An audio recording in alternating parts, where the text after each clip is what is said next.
Buenas noches, mi nombre es Ana Lucía Chávez, soy estudiante de medicina de quinto semestre. En la noche de hoy hablaremos sobre la diabetes en conmemoración al Día Mundial de la Diabetes, que se celebró el día 14 de noviembre. En esta ocasión nos encontramos con la doctora Tatiana Carles, médico familiar, y con la licenciada Inés Fuentes, nutricionista. Antes de iniciar, quiero aclarar qué es diabetes propiamente dicho, porque todos al mencionar diabetes, pues sabemos que es una enfermedad y piensan azúcar en la sangre, donde tengo que tomar medicamentos de por vida o tengo que inyectarme insulina. Y que si se complica, pues podrían amputar extremidades. Pero ¿cómo se definiría propiamente la diabetes?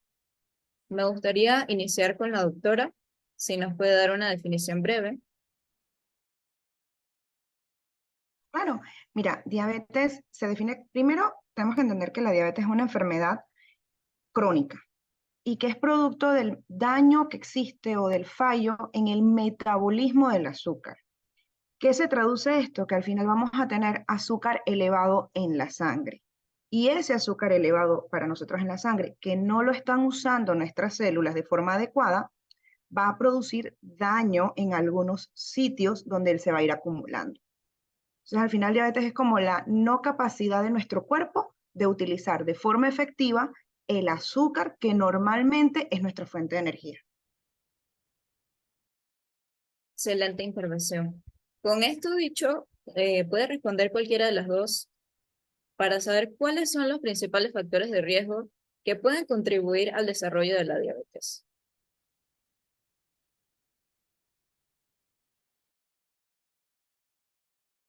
A mí está bien. Gracias, Inés. Qué buena gente. Cuando hablamos de los factores de riesgo, tenemos que entender que cuando hablamos del factor de riesgo, nos estamos encasillando en el principal tipo de diabetes, que es la que más abunda en nuestro medio, que es la que más frecuente vamos a encontrar, que es la diabetes tipo 2. ¿Ok?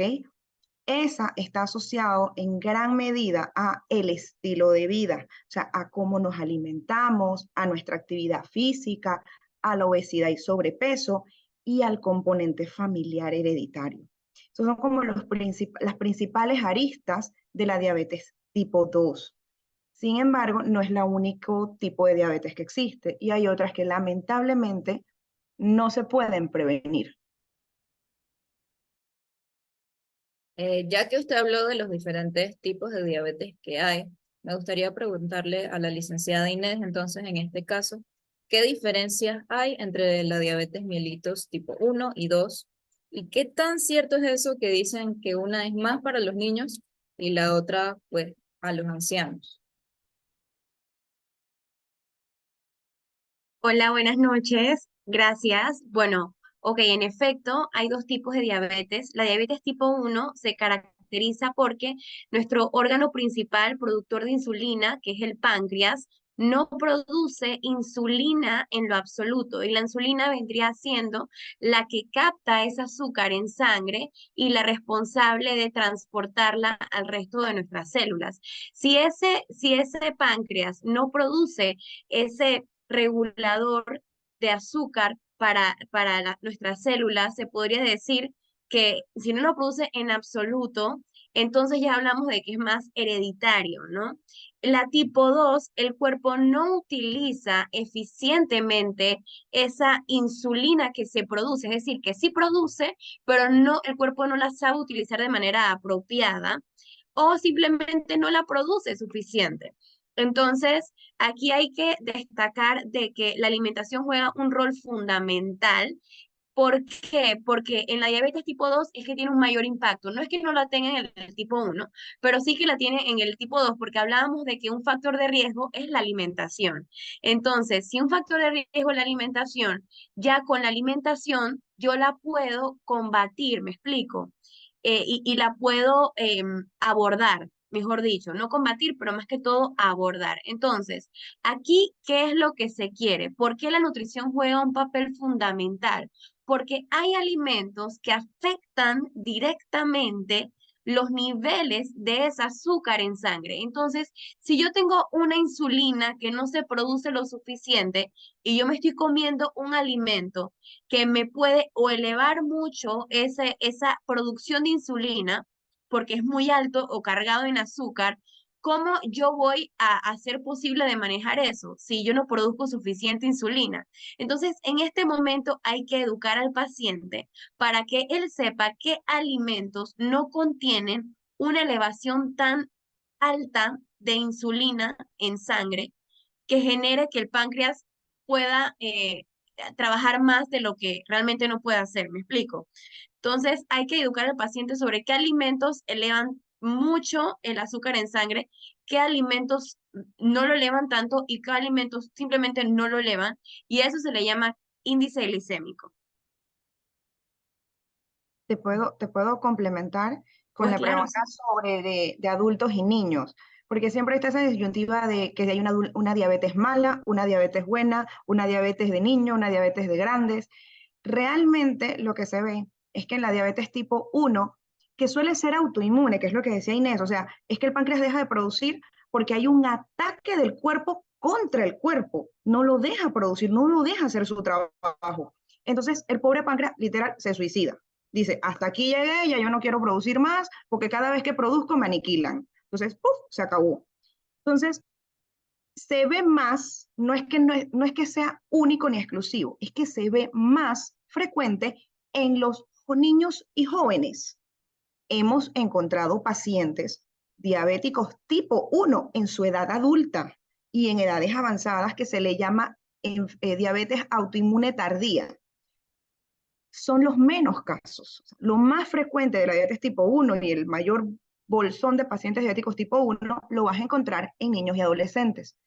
Mientras que la diabetes tipo 2 hace 15 años atrás, 20 años atrás, lo usual era encontrarlo después de los 45 años. O sea, en el adulto, a medida que a lo largo de toda tu vida llevaste, como dice Inés, una pésima alimentación, te la pasabas todo el día sentado, entonces favoreciste que en tu adultez tu páncreas dijera, ¿sabes qué? Ya me agoté de producir, ya estoy cansado, y el ser gordito venía con la resistencia al efecto del trabajo de la insulina, ya la hormona ya no hacía su efecto de forma adecuada, que es lo que dice, produce pero no funciona.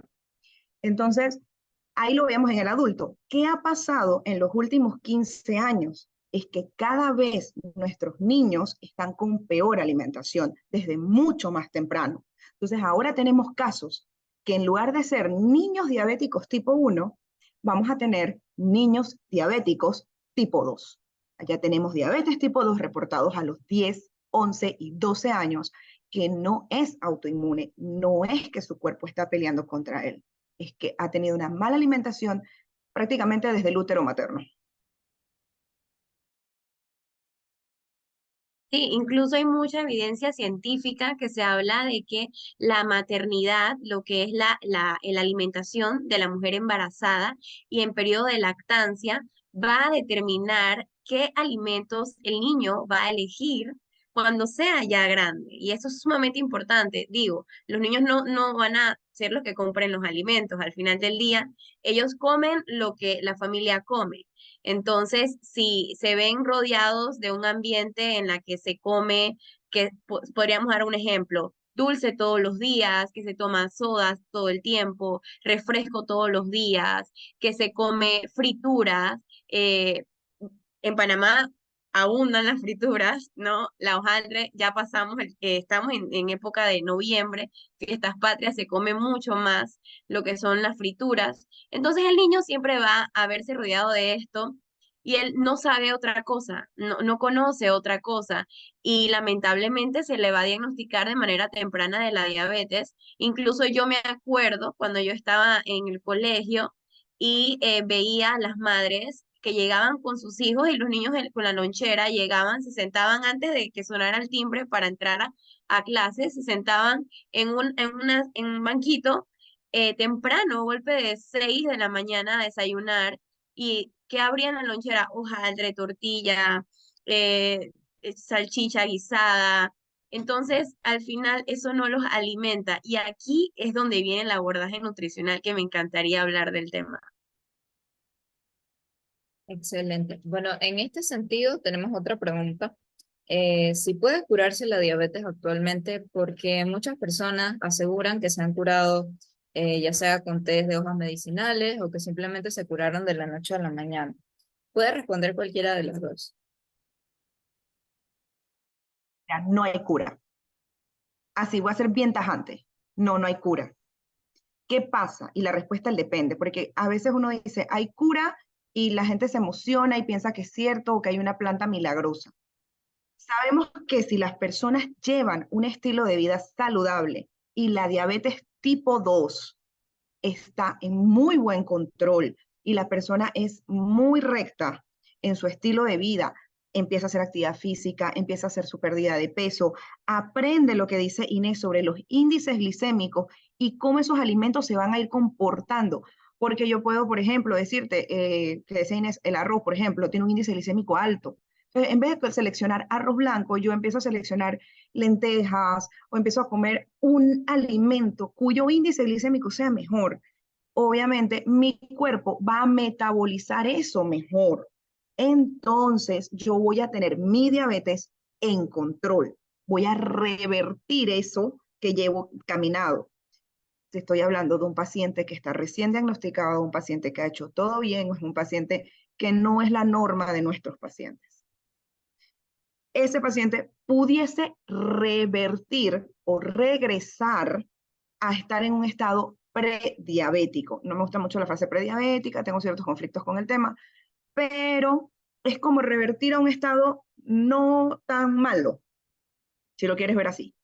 Mientras que si hablamos de la diabetes tipo 1, definitivamente no hay cura. O sea, tendrías que hacer un trasplante de páncreas para que la persona pueda producir de nuevo. En este momento se están llevando múltiples estudios en el mundo. Está en Estados Unidos. Panamá hizo un estudio muy grande con células mesenquimales en el Instituto Gorgas para tratar de estimular la producción pancreática en personas diabéticas tipo 1. Entonces, en este momento, la cura que se está buscando no es para el paciente tipo 2, la cura se está buscando para el paciente tipo 1, para aquel que realmente está depletado, que no la puede producir. Inés, te la dejo. No, me encantó su respuesta y realmente aquí exactamente no hay cura para ninguno de los dos. Se está viendo para el diabetes tipo 1, pero para el tipo 2 no hay cura más que al abordaje, sobre todo de estilos de vida saludable. Y esto no solamente aborda alimentación, porque de nada sirve que yo le enseñe al paciente cómo elegir sus carbohidratos, cuáles son los de bajo índice glicémico, cuáles son los carbohidratos complejos, enseñarles sobre la alimentación en general, no solamente los carbohidratos, sobre otros grupos de alimentos que lo van a ayudar. Pero de nada sirve que yo lo ayude por esa parte si es una persona sedentaria, si es una persona que, por ejemplo, no conversa sobre sus emociones o no tiene una buena salud mental, vive deprimida, si es una persona que vive con estrés, todos estos factores de riesgo al final también van a hacer que la persona no mejore. Entonces, esto es estilo de vida y que impacta la alimentación, pues sí. Entonces, allí podríamos entonces hablar un poco sobre cuáles son mis, mis pautas o mi objetivo como nutricionista cuando yo trato a un paciente diabético. Y la primera es enseñarle a elegir carbohidratos, los mejores carbohidratos. ¿Y cuáles son? Los carbohidratos complejos. Hay carbohidratos simples y carbohidratos complejos. Los carbohidratos complejos son un grupo de alimentos que abordan, sí, cereales, abordan tubérculos, menestras, pero todos estos son ricos en fibra y la fibra es la que ayuda a que no impacte tanto el azúcar en sangre como lo haría un carbohidrato que no traga, por ejemplo, el pan, que es pan blanco, por ejemplo, un arroz blanco. Todos estos arroces se han procesado hasta el punto que se les ha extraído toda su composición natural. Y la composición natural del alimento es que tenga fibra. Cuando tú te comes un alimento que está lo menos procesado posible, ahí te aseguro que hay fibra y eso no va a impactar tan rápido a nivel en la sangre como si fuera uno que fue súper procesado. Entonces, es enseñarle cuáles son esos que no son procesados o los carbohidratos complejos.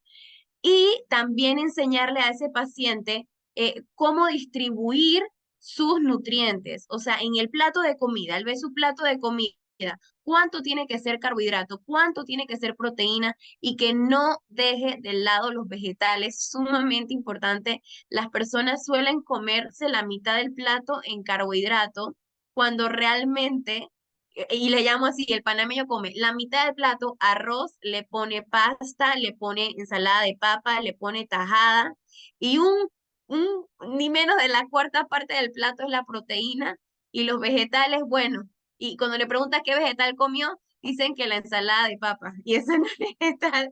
Entonces, a lo que vamos es que hay que enseñarle, educar al paciente con mucha paciencia y respeto cómo son las porciones en ese plato de comida.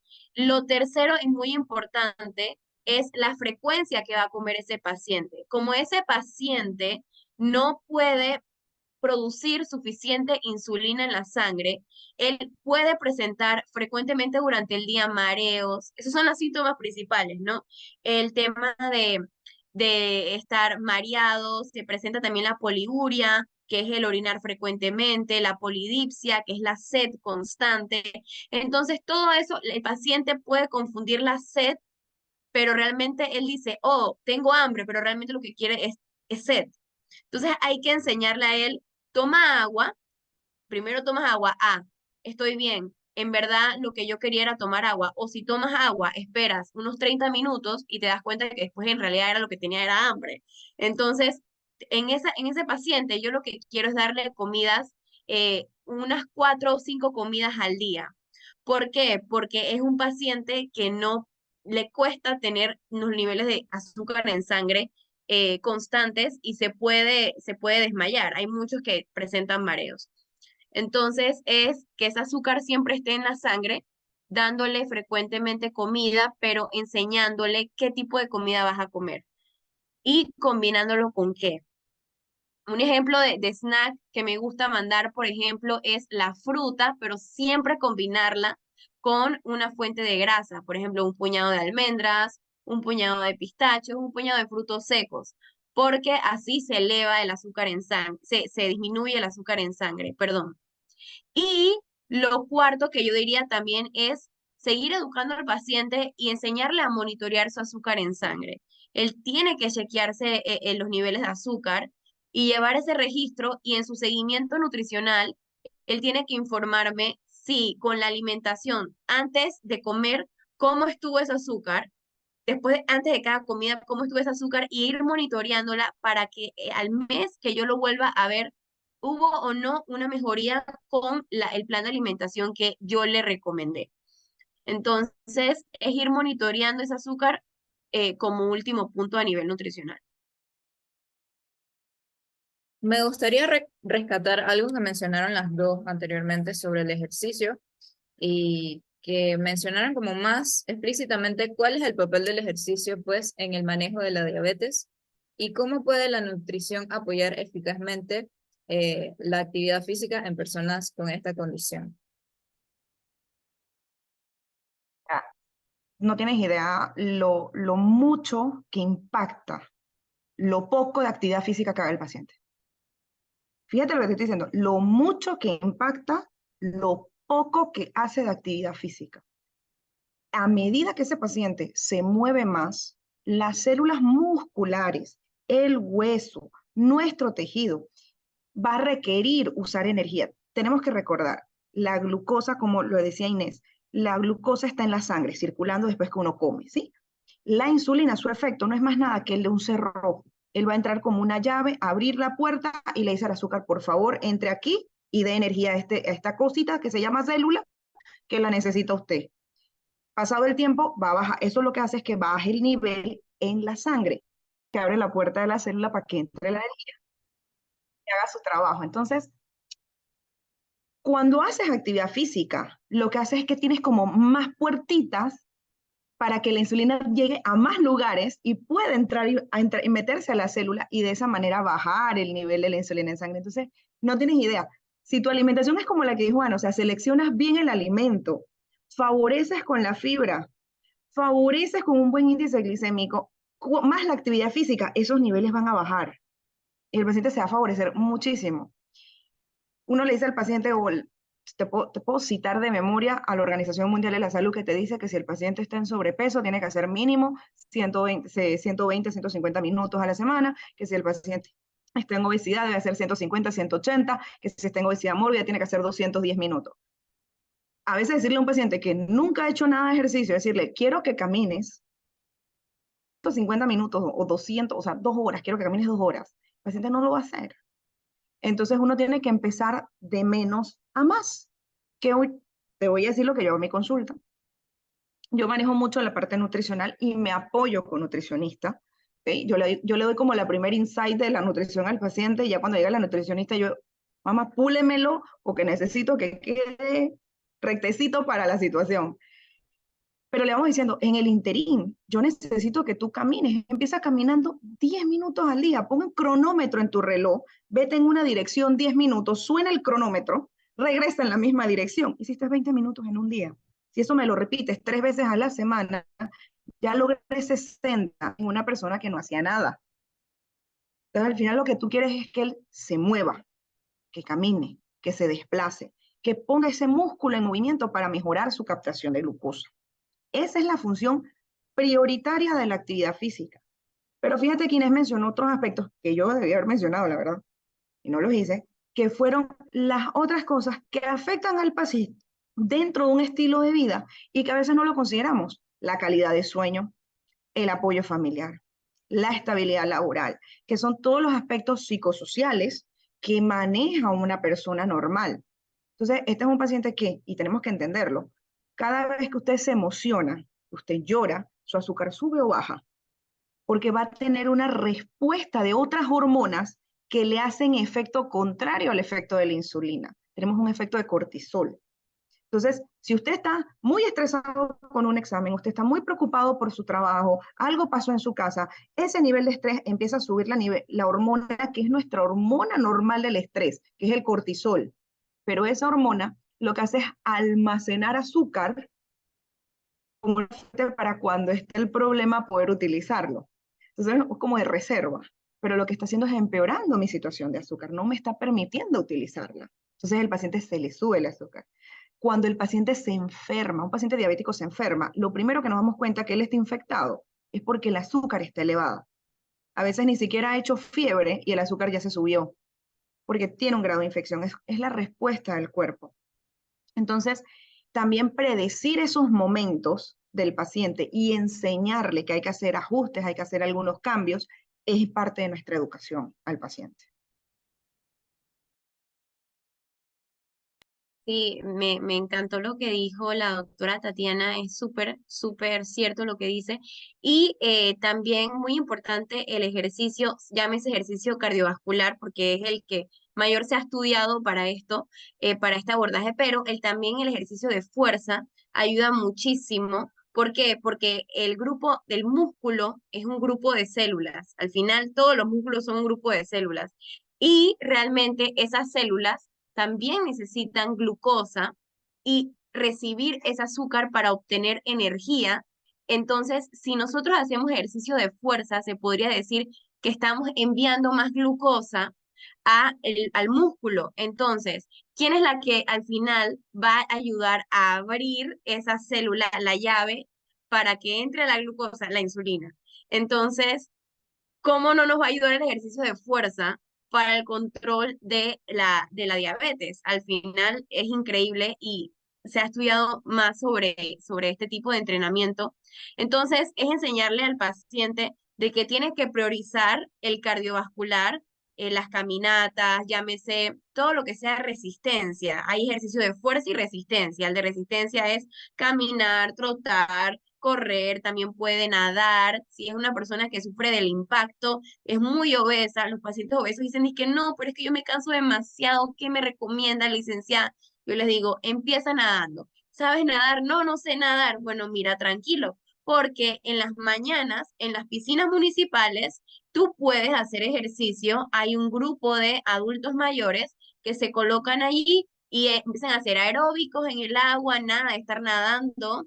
Incluso puedes usar flotadores. Entonces, acércate a una piscina municipal, tal vez te puedan orientar qué puedes hacer. Otros ejercicios que no son de impacto y que al paciente obeso le pueden ayudar mucho. También puede ser, por ejemplo, bueno, hay mucho sobre el agua, ¿no? Es en el agua, pero ahí es cuando yo digo, tal vez caminar, simplemente no es un ejercicio de impacto, o bailar. Hay ejercicios de baile, el zumba, que no involucra tanto impacto y que tienen variaciones en los ejercicios para que no tengas que saltar, pero estás haciendo ejercicio. Si eres una persona que no le gusta simplemente caminar, puedes bailar, por ejemplo. Entonces, siempre hay una manera, pero no cerrarse en que no lo voy a poder lograr o que el ejercicio no es para mí porque nunca lo he hecho. Créeme que hay una manera, hay un ejercicio que sí es para ti.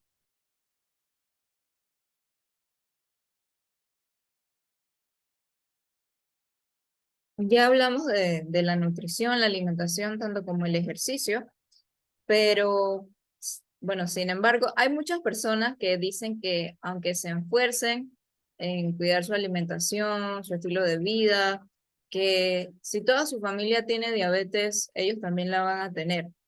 Entonces, ¿qué tanto juega la genética en el paciente diabético? En el tipo 2 mucho. Pero fíjate que tiene que ver mucho con lo que dice Inés, o sea, es porque toda mi familia, desde que yo era chiquito, me enseñaron a comer mal. Entonces, si esto ya está bien marcado, es como si imprimieras una nueva huella genética. Este es el estilo de vida que siempre llevaste y ahora estás haciendo algo. ¿Cómo te explico? Vamos a decirlo así. Mi mamá y mi papá son diabéticos, ¿sí? Ambos son diabéticos. Y tú me dices, chuleta, doctora, usted está condenada, usted va a ser diabética. Porque para colmo ellos le enseñaron a comer mal porque fueron diabéticos ya más mayores. Entonces, por 50 años comieron mal y ahora sus 50 años y usted tiene 30, usted va a ser diabética. Realmente no, aunque la genética sí tiene un gran papel y muy importante en la diabetes tipo 2. Si la persona logra moverse, que es lo que hemos dicho todo el tiempo, caminar, correr, saltar, nadar, bailar, que haga actividad física de forma constante y regular, ¿ok? Que lleve una alimentación lo más saludable posible. Como dijo Inés, dejar los ultraprocesados, bajar las sodas, elegir alimentos mejores, hacer énfasis en por lo menos 8, 10, 12 porciones de vegetales a la semana sería lo ideal. Aquí las personas comen una a la semana con suerte. Una en la semana. Porque cuando le vas a medir, como ella dice, si les medimos realmente la porción de vegetal que comen, que no cuenta el perejil con el que decoraron la ensalada de papas, vas a verte que cada vez comen menos vegetales. Entonces, digo, ahorita la situación del país no está también muy apta para que comamos vegetales, pero en lo normal, Panamá es un país que tiene muchísimos vegetales. Entonces, es algo que no debería faltar en nuestra mesa. Si esta persona hace esto, ¿sí? Aprende a descansar, aprende a manejar sus niveles de estrés, aprende terapias de meditación, hace yoga, busca en qué relajarse, tiene hobbies saludables, es cada vez menos probable que él siga el patrón de sus padres. Pero muy por el contrario, tú me pones a mí que mi papá y mi mamá son diabéticos y que yo de todas maneras, como aprendí con ellos a tomar Coca-Cola con cada una de mis comidas, incluyendo el desayuno, pues yo también voy a seguir tomando Coca-Cola. Yo me muevo lo que me muevo de aquí del escritorio a la puerta y de ahí al carro y de ahí de nuevo a mi casa y me siento en el control y mi ejercicio es mover el pulgar con el control remoto. O sea, ahí sí, la probabilidad de que yo tenga la diabetes heredada de mis padres obviamente va a ser mucho más alta, que no es el caso del tipo 1. El tipo 1, en teoría, es casi casi jugarte una lotería. Aunque tiene un componente genético, porque hay un daño, una alteración genética, una mutación, y eso incluye otros tipos de diabetes como la Maturity Onset Diabetes of the Joint, que es la llamada MODY, e incluye la autoinmune tardía, que son diabetes asociados a daños o a malformaciones, ya sea en el receptor de insulina o en la misma producción de insulina o en el ataque inmunológico a la insulina o al páncreas o a la célula productora. Tú tienes, por ejemplo, familias, como mi familia, y te voy a dar mi ejemplo, En mi familia no había diabetes, no existía, nosotros no conocimos lo que era diabetes. Los brazos de mí o de mi mamá se mueren de cáncer y yo creo que se mueren muy temprano y por eso nunca les ha dado diabetes. El lado de mi papá es enfermedad cardiovascular, específicamente hipertensión arterial, infartos. No hay dislipidemias, no hay diabetes. En ninguno de los dos brazos. Bueno, yo tengo una hija diabética tipo 1. La familia del papá de mi hija jamás tuvo diabetes en su familia, nunca, ni tipo 1 ni tipo 2. O sea, literal, esto un bolsón de lotería, la diabetes tipo 1. Pero fíjate que ahora en España y en Colombia y ahora recientemente en Panamá, específicamente en la provincia de Chiriquí, creo que ellos tienen muchos españoles allá en Chiriquí, se ha visto que hay un componente genético hereditario dentro de la diabetes tipo 1, teniendo familias completas con que hay un miembro diabético. Eso significa que mi mamá fuese diabética tipo 1, yo no, pero mi hermano sí, y tal vez mis hijos hubiesen sido diabéticos tipo 1. Eso se está empezando a ver ahora. Y hay alguna asociación con los autoinmunes tardíos, significa que diagnostican a mi hijo y años más tarde diagnostican a mi hermano a los 52 años como un autoinmune tardío y se comprueba que tiene anticuerpos. Entonces, hay un papel muy importante en cuanto a la herencia familiar, pero no es el único factor. Tenemos que recordar que la diabetes es multifactorial. Y sobre todo en la diabetes tipo 2, que es el 90% de la población. O sea, la población diabética, 90% de nuestros diabéticos son tipo 2. Eso significa que aunque su mamá y su papá hayan sido diabéticos, tuvieron influencia de su propio estilo de vida, de su propio sedentarismo, de su propia mala alimentación, de sus propios hábitos. Y aquí hay que incluir incluso el tabaquismo y alcohol, porque el tabaco y el alcohol producen resistencia a la insulina. Entonces ahí tenemos otro efecto, de que hay otro motivo más porque la persona tiene que dejar de fumar, debe bajar los niveles del consumo de alcohol. Entonces hay muchos factores.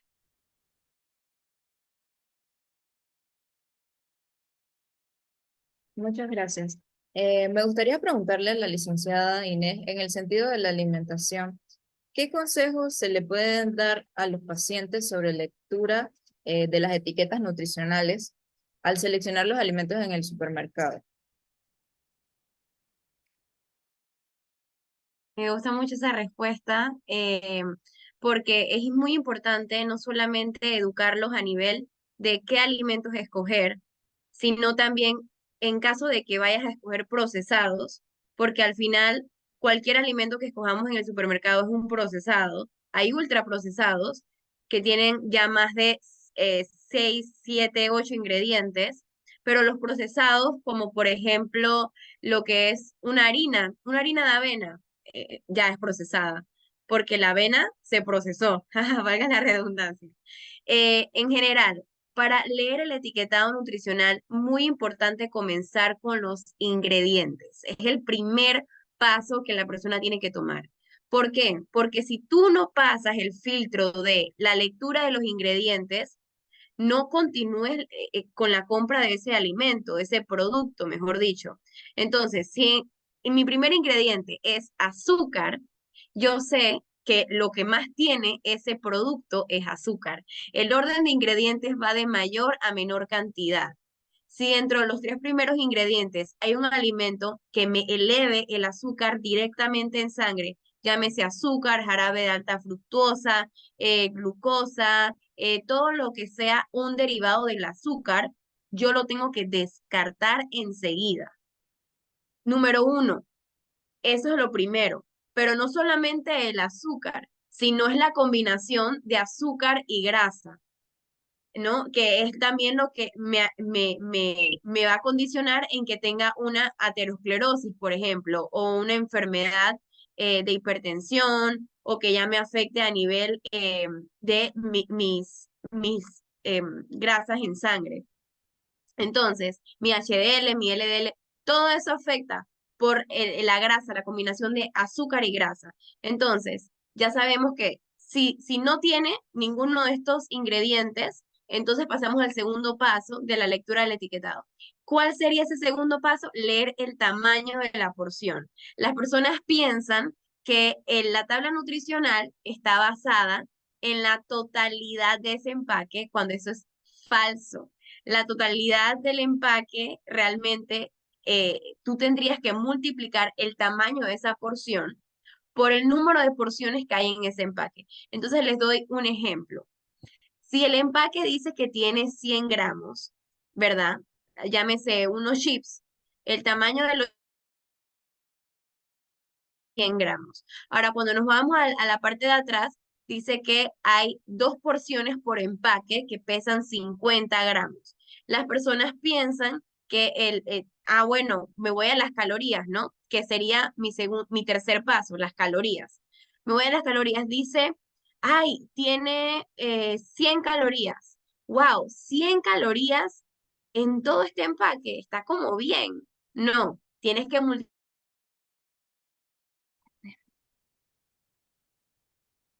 Por acá está lloviendo. Ah, porque es que me pone Pero la grabación continúa. en que está Ok, lloviendo. No. Pone- sí, es por eso. no, Ah, bueno, perfecto. Entonces, hay una clasificación de calorías, ¿no? Se dice que un alimento que su porción sea de 40 calorías o menos es bajo en calorías. De 40 calorías a 100 calorías es un producto que su porción, siempre su porción es de un contenido medio en calorías. De 100 en adelante se habla de que es alto en calorías. Entonces, nadie se va a comer medio empaque de chips, la gente se come todo el empaque. Nadie se come medio empaque de galletas. Entonces, siempre tomar en cuenta cuál es el tamaño de esa porción y multiplicarla por el tamaño de porciones en ese empaque. Luego de las calorías, el paciente tiene que ver lo que son los porcentajes. Lo que dice porcentaje, tienen una recomendación de ingesta diaria al día, ¿no? Entonces, ese medio empaque de chip llega a por ejemplo, a un 10% de mi requerimiento de carbohidratos al día. Por ejemplo, ese medio paquete de chip llega a un 5% de mi requerimiento de grasa total al día, basado en una dieta de 2.000 calorías. Siempre va a ser basado en una dieta de 2.000 calorías. O ese medio paquete de chip llega a 2% de mi requerimiento de proteína al día. Entonces, cada nutriente que aporta energía, como les dije, esos 3 nutrientes, tienen un porcentaje de valor diario para una persona que coma 2.000 calorías. Entonces, a eso se refiere el porcentaje de valor diario. Ahora, hay una regla del semáforo. Si uno de esos nutrientes tiene 5% o menos de ese nutriente, se considera bajo. Un ejemplo, si yo me voy a la grasa total, me voy a la parte que dice porcentaje de valor diario, 5% de grasa. ¿Qué significa eso? Que ese paquete de chips me aporta un 5% de mi requerimiento de grasa total al día. Eso es bajo, o sea que es bajo en grasa. Eso es bajo en grasa. Ojo, no es que todo el empaque sea bajo en grasa, perdón, medio empaque es bajo en grasa. ¿Ok? Si yo me como todo el paquete, obtendré no 5%, sino 10% de mi requerimiento de grasa total al día. Entonces ya es alto en grasa, ¿ok? Ahora, no alto, pero medio en grasa, porque si es de 6% a un 15% de grasa, es contenido, perdón, de porcentaje de valor diario, es medio en ese nutriente. No sé si me estoy dando a explicar. Si es de 5% o menos, ese nutriente es bajo. Si es de un 5% a un 15%, es medio. De un 15% para arriba, es alto. Entonces, si veo un empaque que, por ejemplo, me voy a la parte de azúcar, de azúcares, debajo de carbohidratos, y en azúcares dice que tiene un 20% de azúcar, oye, eso es altísimo en azúcar, porque se pasó del 15%. 15% para arriba es alto. Entonces, leer siempre los porcentajes y saber cuál es la categorización o cuál es la clasificación, si es alto, medio o bajo para ese nutriente. Ya, eso sería como todo el proceso de leer el etiquetado. Entonces, más que todo, en un alimento bueno, ¿cuál sería? Cuando yo lo agarro en los ingredientes, no contiene más de 5 o 6 ingredientes. 2, no contiene azúcares, aceites añadidos.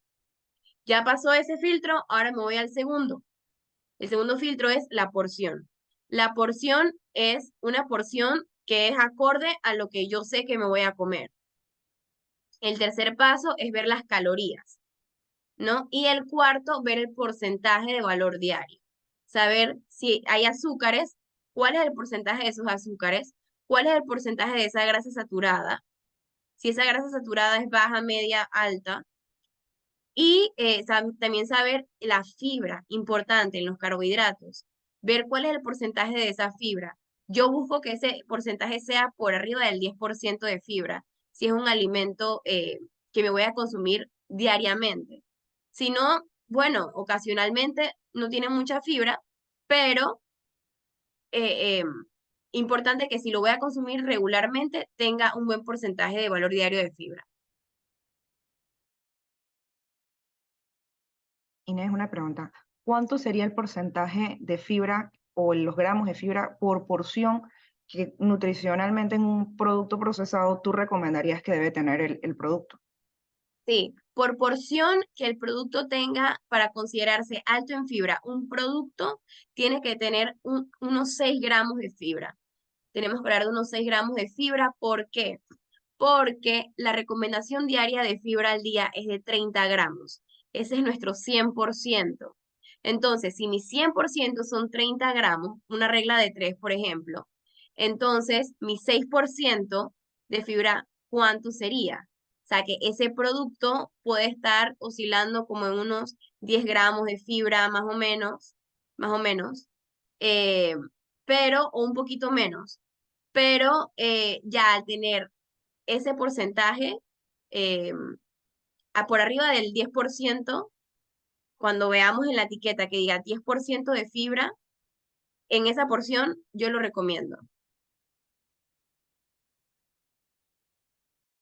Que yo lo ¿Qué manejaba. alimentos así altos en fibra nos recomendarían? Ay, no se preocupen. ¿Qué alimentos les recomendaría que sean buena fuente de fibra? Bueno, por ejemplo, tenemos obviamente los que son integrales. Hablo de, por ejemplo, uno habla siempre como, voy a hablarles de alimentos que consume el panameño por lo general y voy a hacer los intercambios. Por ejemplo, el panameño consume de desayuno pan blanco. La recomendación es que intercambie ese pan por una fuente de fibra que sería el pan integral. Pero cuando vayamos a ver el pan integral, hay que leer en los ingredientes que el primer ingrediente sea harina de trigo integral. Esa es la mejor manera de saber si eso es 100% integral, porque sé que en su mayoría tiene trigo integral. Entonces, cuando veo la cantidad de fibra que tiene, sé que una rebanada puede estar aportándome unos 6, 7 gramos de fibra. Eso está genial. Entonces, ahí va. Eso sería una primera recomendación, un pan integral, pero un buen pan integral que tú te tomes el tiempo y lo leas, no cualquiera porque no. Entre más pesado se sienta ese pan, tú sabes que más fibra tiene en una rebanada. No puede ser tan ligerito como el pan blanco porque entre más procesado, más ligero va a estar y no te va a saciar tampoco. Entonces, otro que yo recomiendo, por ejemplo, es el maíz. Al final, el maíz es muy rico en fibra, pero se pierde cuando la freímos, ¿no? Hablo de las tortillas. La tortilla de maíz es un alimento que tiene bastante fibra. Estamos hablando de que una tortilla de maíz me puede aportar como unos 4 o 5 gramos de fibra, una tortillita. Pero no hay que freírla porque ahí ya dañamos todo. También las famosas arepitas que ahora se están consumiendo, la arepa de maíz, eh, pero de maíz blanco, cualquier tipo de maíz es rico en fibra. Los tubérculos, en Panamá comemos muchos y sobre todo se hacen en sopas, pero se le añade que si el ñame, el otoe, la yuca, la papa, todo esto al final no es, o sea, no es que esté mal combinar tantas fuentes de almidón, de carbohidrato, que son ricas en carbohidratos complejos, pero también la cantidad hace que se aumente el azúcar en sangre. Entonces, no solamente es el tipo de carbohidrato, es la cantidad que vamos a comer. Entonces, otra fuente de fibra, por ejemplo, es la papa con la cáscara.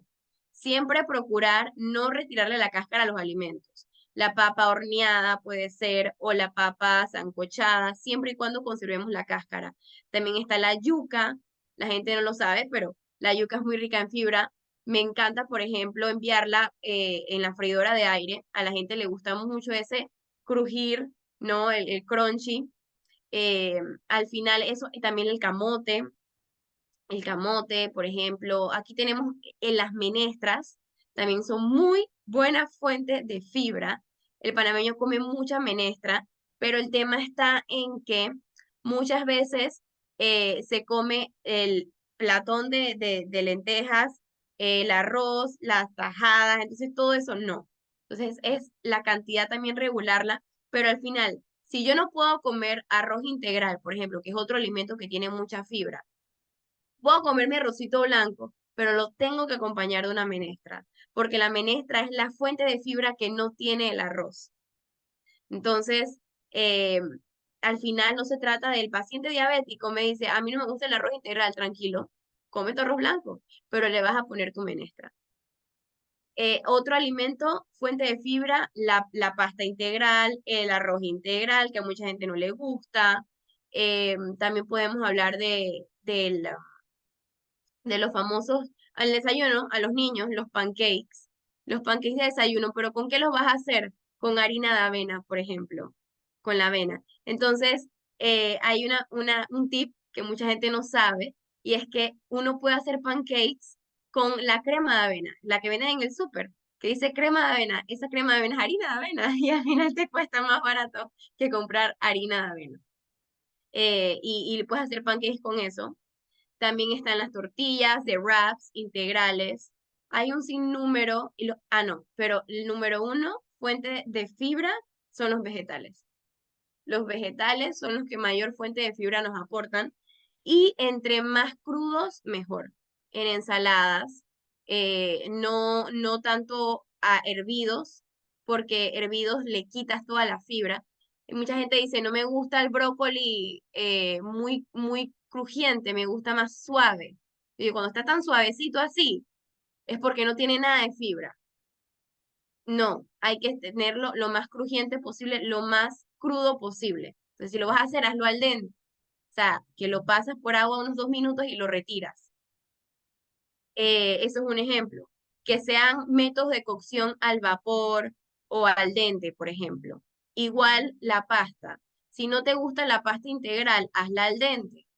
O sea, la pones unos 5 minutos máximo en agua hirviendo y de ahí la sacas, no 15 minutos. Cuando tú vas a comerte esa pasta, ya perdió toda la fibra, que de por sí le sacaron porque es pasta regular, de harina de trigo regular, que no tiene fibra, y encima de que no tiene fibra, la dejas 15 minutos más. O sea, le retiraste todo. Entonces, eso te va a elevar mucho el índice glicémico. Inés, un detalle, cuando hablas de fibra, por ejemplo, y es algo que por lo menos yo uso mucho con mis pacientes, y uso la fibra como un ejemplo de la capita protectora en el intestino que evita que se absorba tan rápido esa glucemia, ese azúcar y se maneje la glicemia. Uno de los tips que a veces yo uso con el paciente es decirle, por ejemplo, ¿y por qué los obligo a comer ensalada? Y les digo, la ensalada se come primero. Se tiene que comer antes que el arroz. No me come el arroz primero. Ese arroz en El 5 orden, el minutos orden. sale en sangre y se dispara, y ya la fibra que te comiste de la ensalada no tiene efecto. Y eso pensando específicamente en lo que mencionabas, muy oportunamente, de que a veces no alcanza o a veces no me gusta. A veces no es que no me guste, a veces es que sabemos que algunos productos integrales son un poquito más caros de adquisición. Entonces a veces el paciente dice, bueno, es que no me alcanza para el arroz integral. Digo, ok, no coma arroz integral, coma más vegetales, cómase los vegetales primero antes del arroz, y me está comiendo como si fuese un arroz integral. Y ese es el truco que a veces Exacto. uno tiene que usar con el paciente, ¿no? Sí. Sí, el orden del comerse los alimentos es sumamente importante. Y el orden yo lo manejo más que todo ya cuando es un paciente diagnosticado. Cuando no, que está en un estilo de vida saludable, que está aprendiendo a incorporar la fibra a su alimentación, no le hago tanto énfasis, pero al paciente diabético sí, porque obviamente ese orden va a impactar en la elevación del azúcar en sangre y de su utilización por la insulina. Entonces, Primero se come la ensalada, como bien se ha dicho, pero eso sí, comer despacio, es comer despacio. O sea, primero hay que comer despacio, es que son tantos puntos, pero primero es comer despacio. Segundo, primero la ensalada o el vegetal horneado al vapor se come primero. Segundo, se come la proteína. Y tercero, se come el carbohidrato. Y así haremos que no se eleve tanto el azúcar en sangre como si primero comemos el arroz o el orden no me interesa. Aquí el orden sí importa. Aquí en el paciente diabético el orden de los alimentos importa.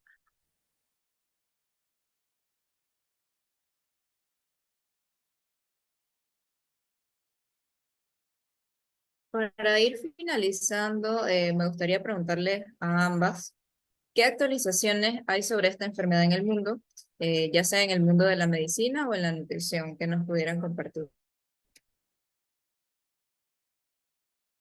Bueno, en medicina sabemos que para la diabetes están saliendo cada vez más medicamentos, nuevas drogas y demás, que es la parte farmacológica que hablamos entonces de la terapia de los pacientes diabéticos. Como te he mencionado, lastimosamente el diabético tipo 1 hasta este momento tiene sí o sí que usar insulina. Hay que recordar que la insulina es una cosa que producimos normalmente en nuestro cuerpo. No es que si yo me inyecto insulina, no me voy a volver adicto a la insulina, no me voy a dar complicaciones por la insulina, no me voy a poner ciego por la insulina. Y eso es algo que el paciente hay que enfatizarle mucho cuando hablamos de insulinizarlo, porque le tienen miedo a la insulina. Le tienen miedo a algo que ellos mismos producen. Entonces, no, hay que quitar ese miedo a la insulina. La terapia de medicamentos es importante aclararle al paciente qué esperamos que haga cada medicamento. El orden correcto en que se deben tomar también es importante. Hay algunos medicamentos que tienen que ser minutos antes de la comida, otros que tienen que ser minutos después de la comida. En el caso de la terapia insulínica, debe inyectarse dependiendo del tipo de terapia que estás usando, puedes insulinizar basalmente, que puede ser un tipo de insulina en la mañana, un tipo de insulina en la noche, o las insulinas precomidas, que como su nombre lo dice, como son rápidas, te la tienes que poner justo antes de comer, pero hay un tiempo en que yo me coloco la insulina y la insulina va a aparecer en mi sangre a hacer su efecto. A veces el paciente se pone la insulina y de una está con el plato y como dicen es comen, pero es que da miedo la velocidad a la que comen. Entonces ahí no, hasta que la insulina llegó, ya la glucosa llegó primero. Tampoco. Esos tiempos de medicamentos hay que respetar. Entonces, en terapias actualizadas, por lo menos, ya hablando de la parte medicamentosa, han estado saliendo nuevos tipos de insulina.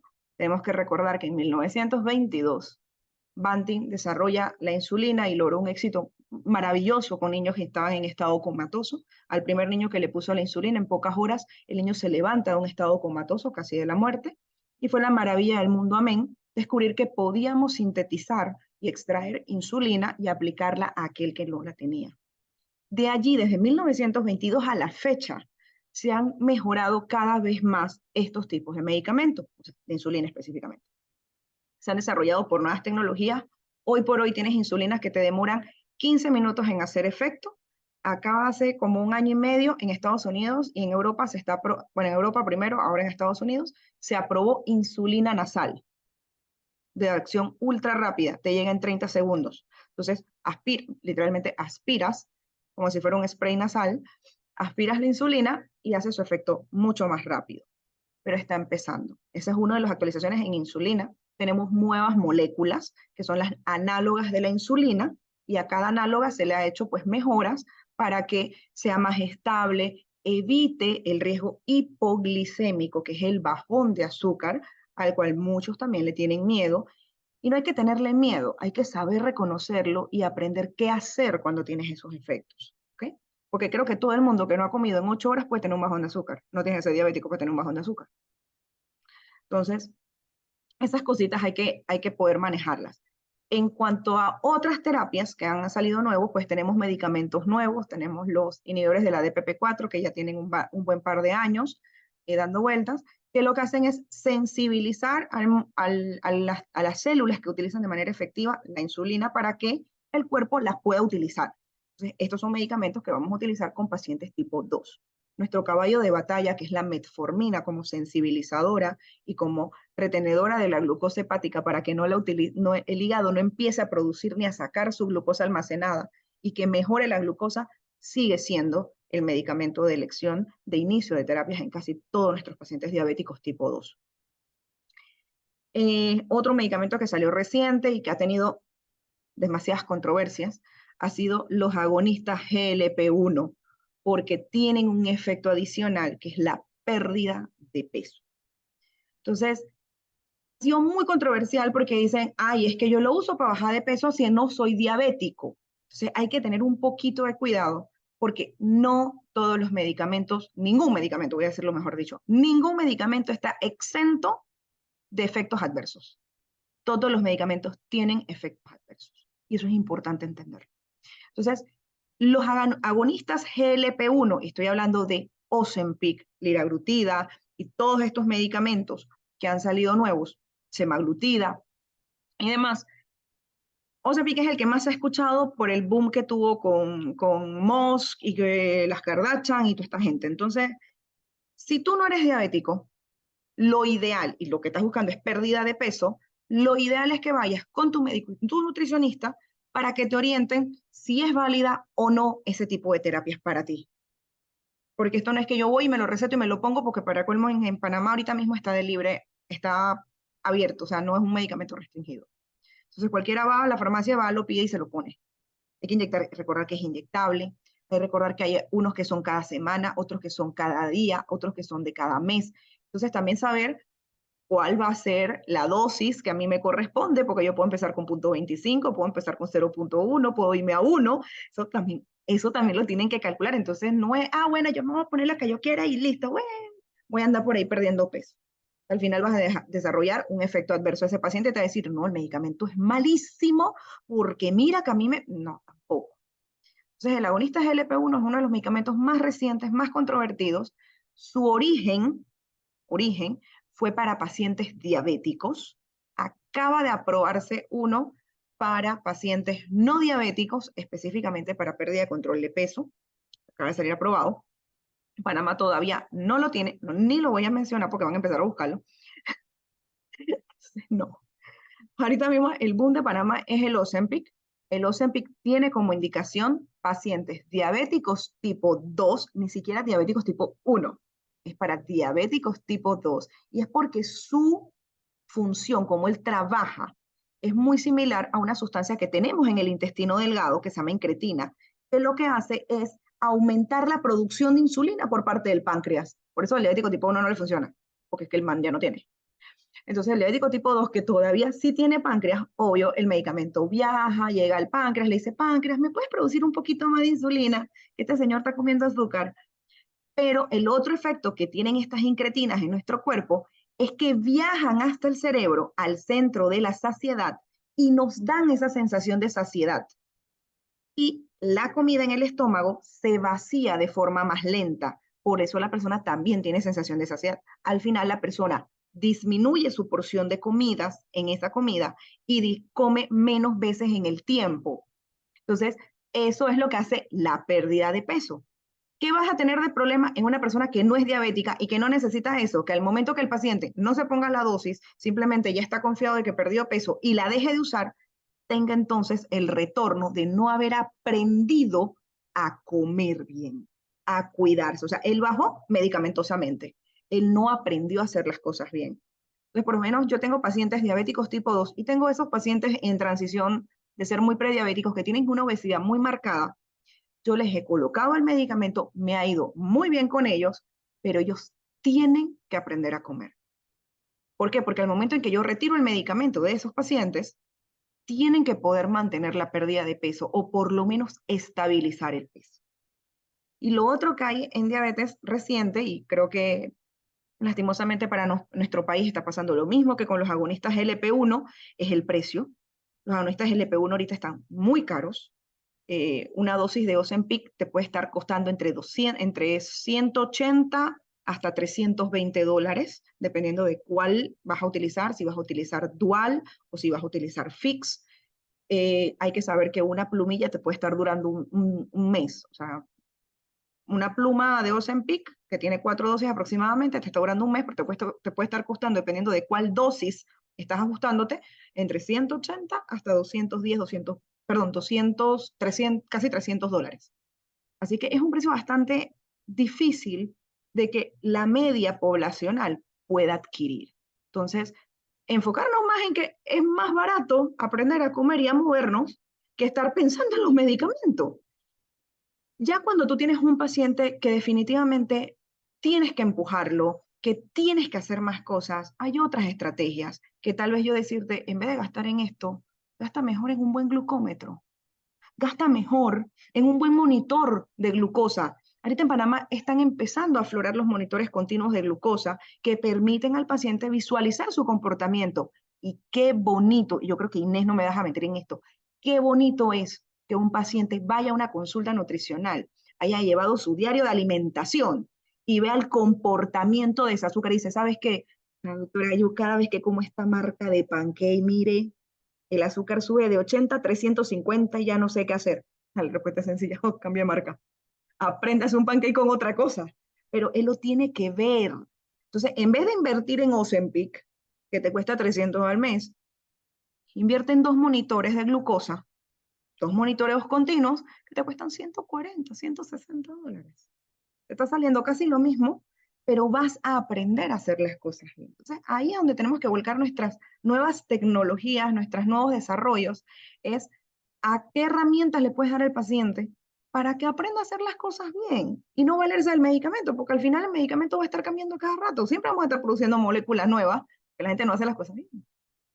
Inés.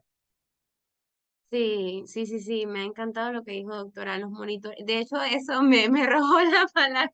Yo iba a decir, yo iba a hablar de los monitores de glucosa, porque sí se están utilizando ahora y los he recomendado y me ha ido muy bien. Muy pocos son los pacientes juiciosos que llegan a una consulta y te muestran ese recordatorio de 24 horas o de todo el mes, diciéndote, mire, doctora, me medí la glucosa antes de comer, ahora, mire, el alimento que usted me recomendó, la porción tal, me la medí después. No, o sea, eso no es de verse, pero hay algunos que sí lo hacen. Y yo me enfoco más en que el paciente aprenda exactamente como la doctora dijo. El paciente aprenda a no solamente a saber cuáles son sus cantidades, y cuáles son los mejores alimentos, pero aprenda a monitorear su glucosa, el diabético, ojo.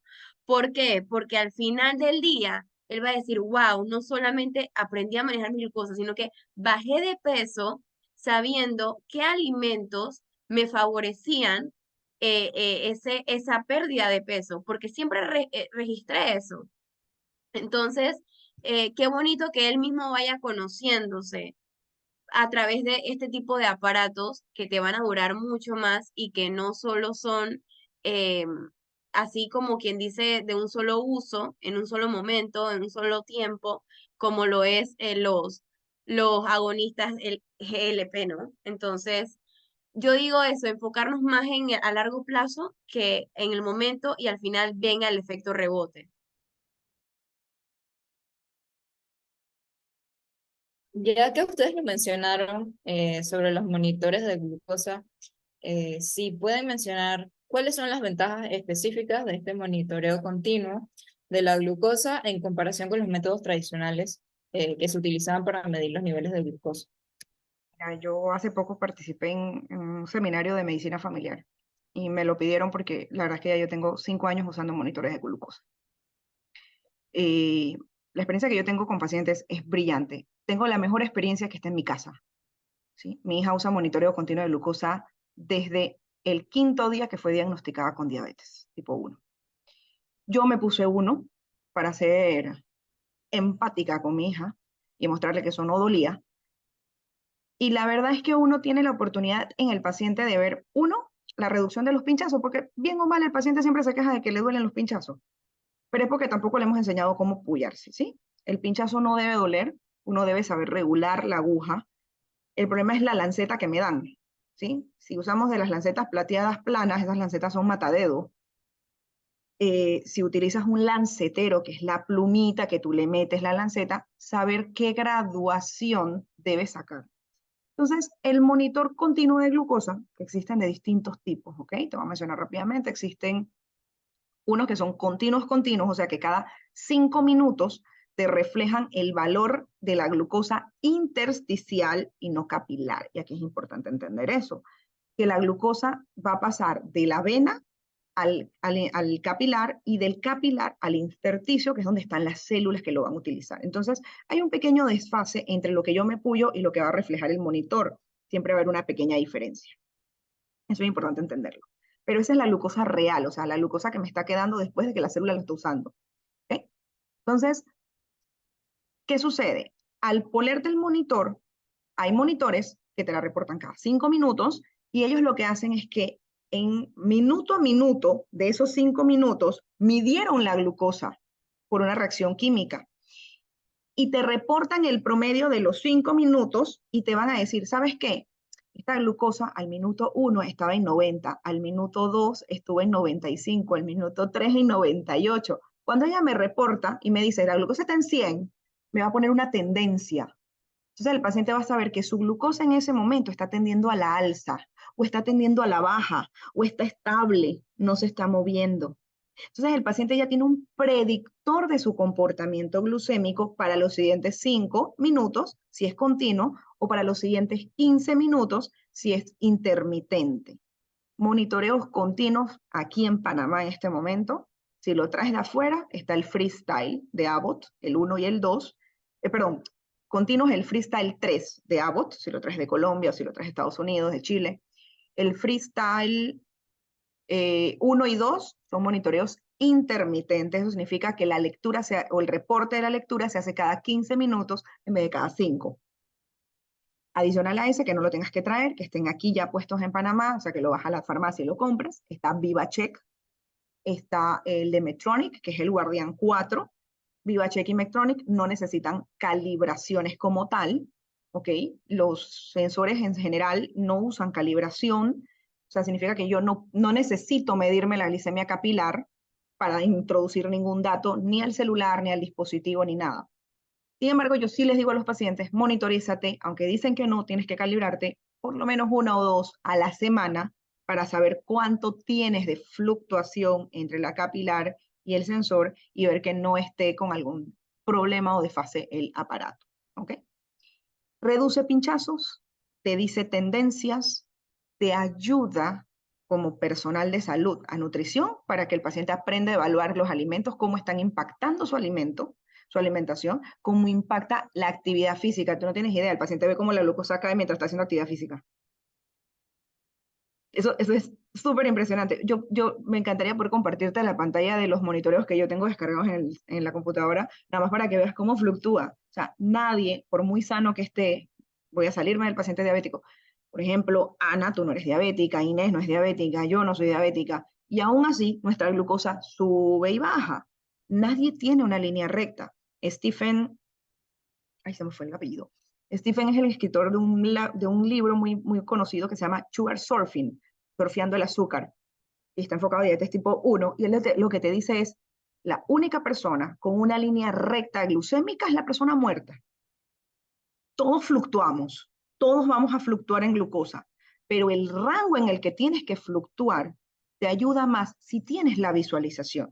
Como dice Inés, o sea, tú sabes lo difícil que es. Ponte en el lugar de esa persona, Ana.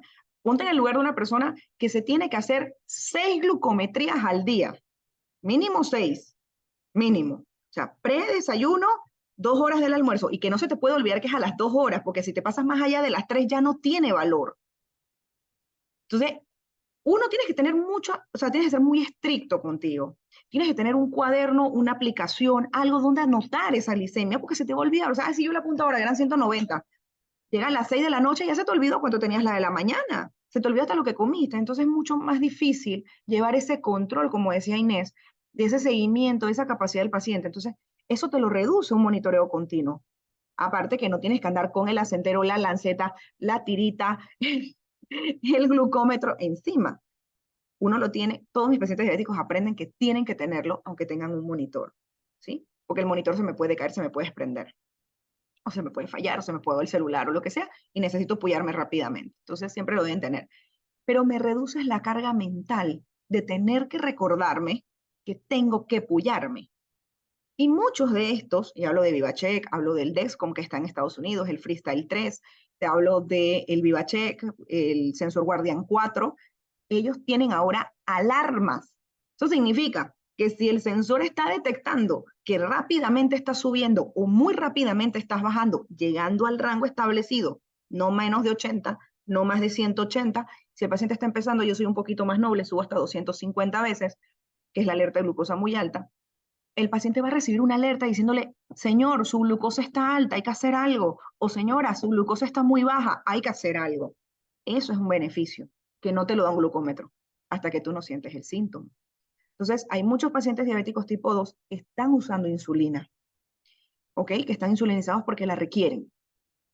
Esos pacientes, cuando usan dosis fijas de insulina, sobre todo los que usan insulinas humanas, ¿sí? Que son dosis fijas, en horarios fijos, y que siempre vas a tener que comer lo mismo, es un fastidio para el paciente, porque a veces tú quieres comer algo diferente o no tuviste hambre y quieres comer distinto, pero es que ya tú te pusiste hace 4 horas atrás la dosis que te corresponde ahora. Es un paciente que está en riesgo de hipoglicemia, de un bajón.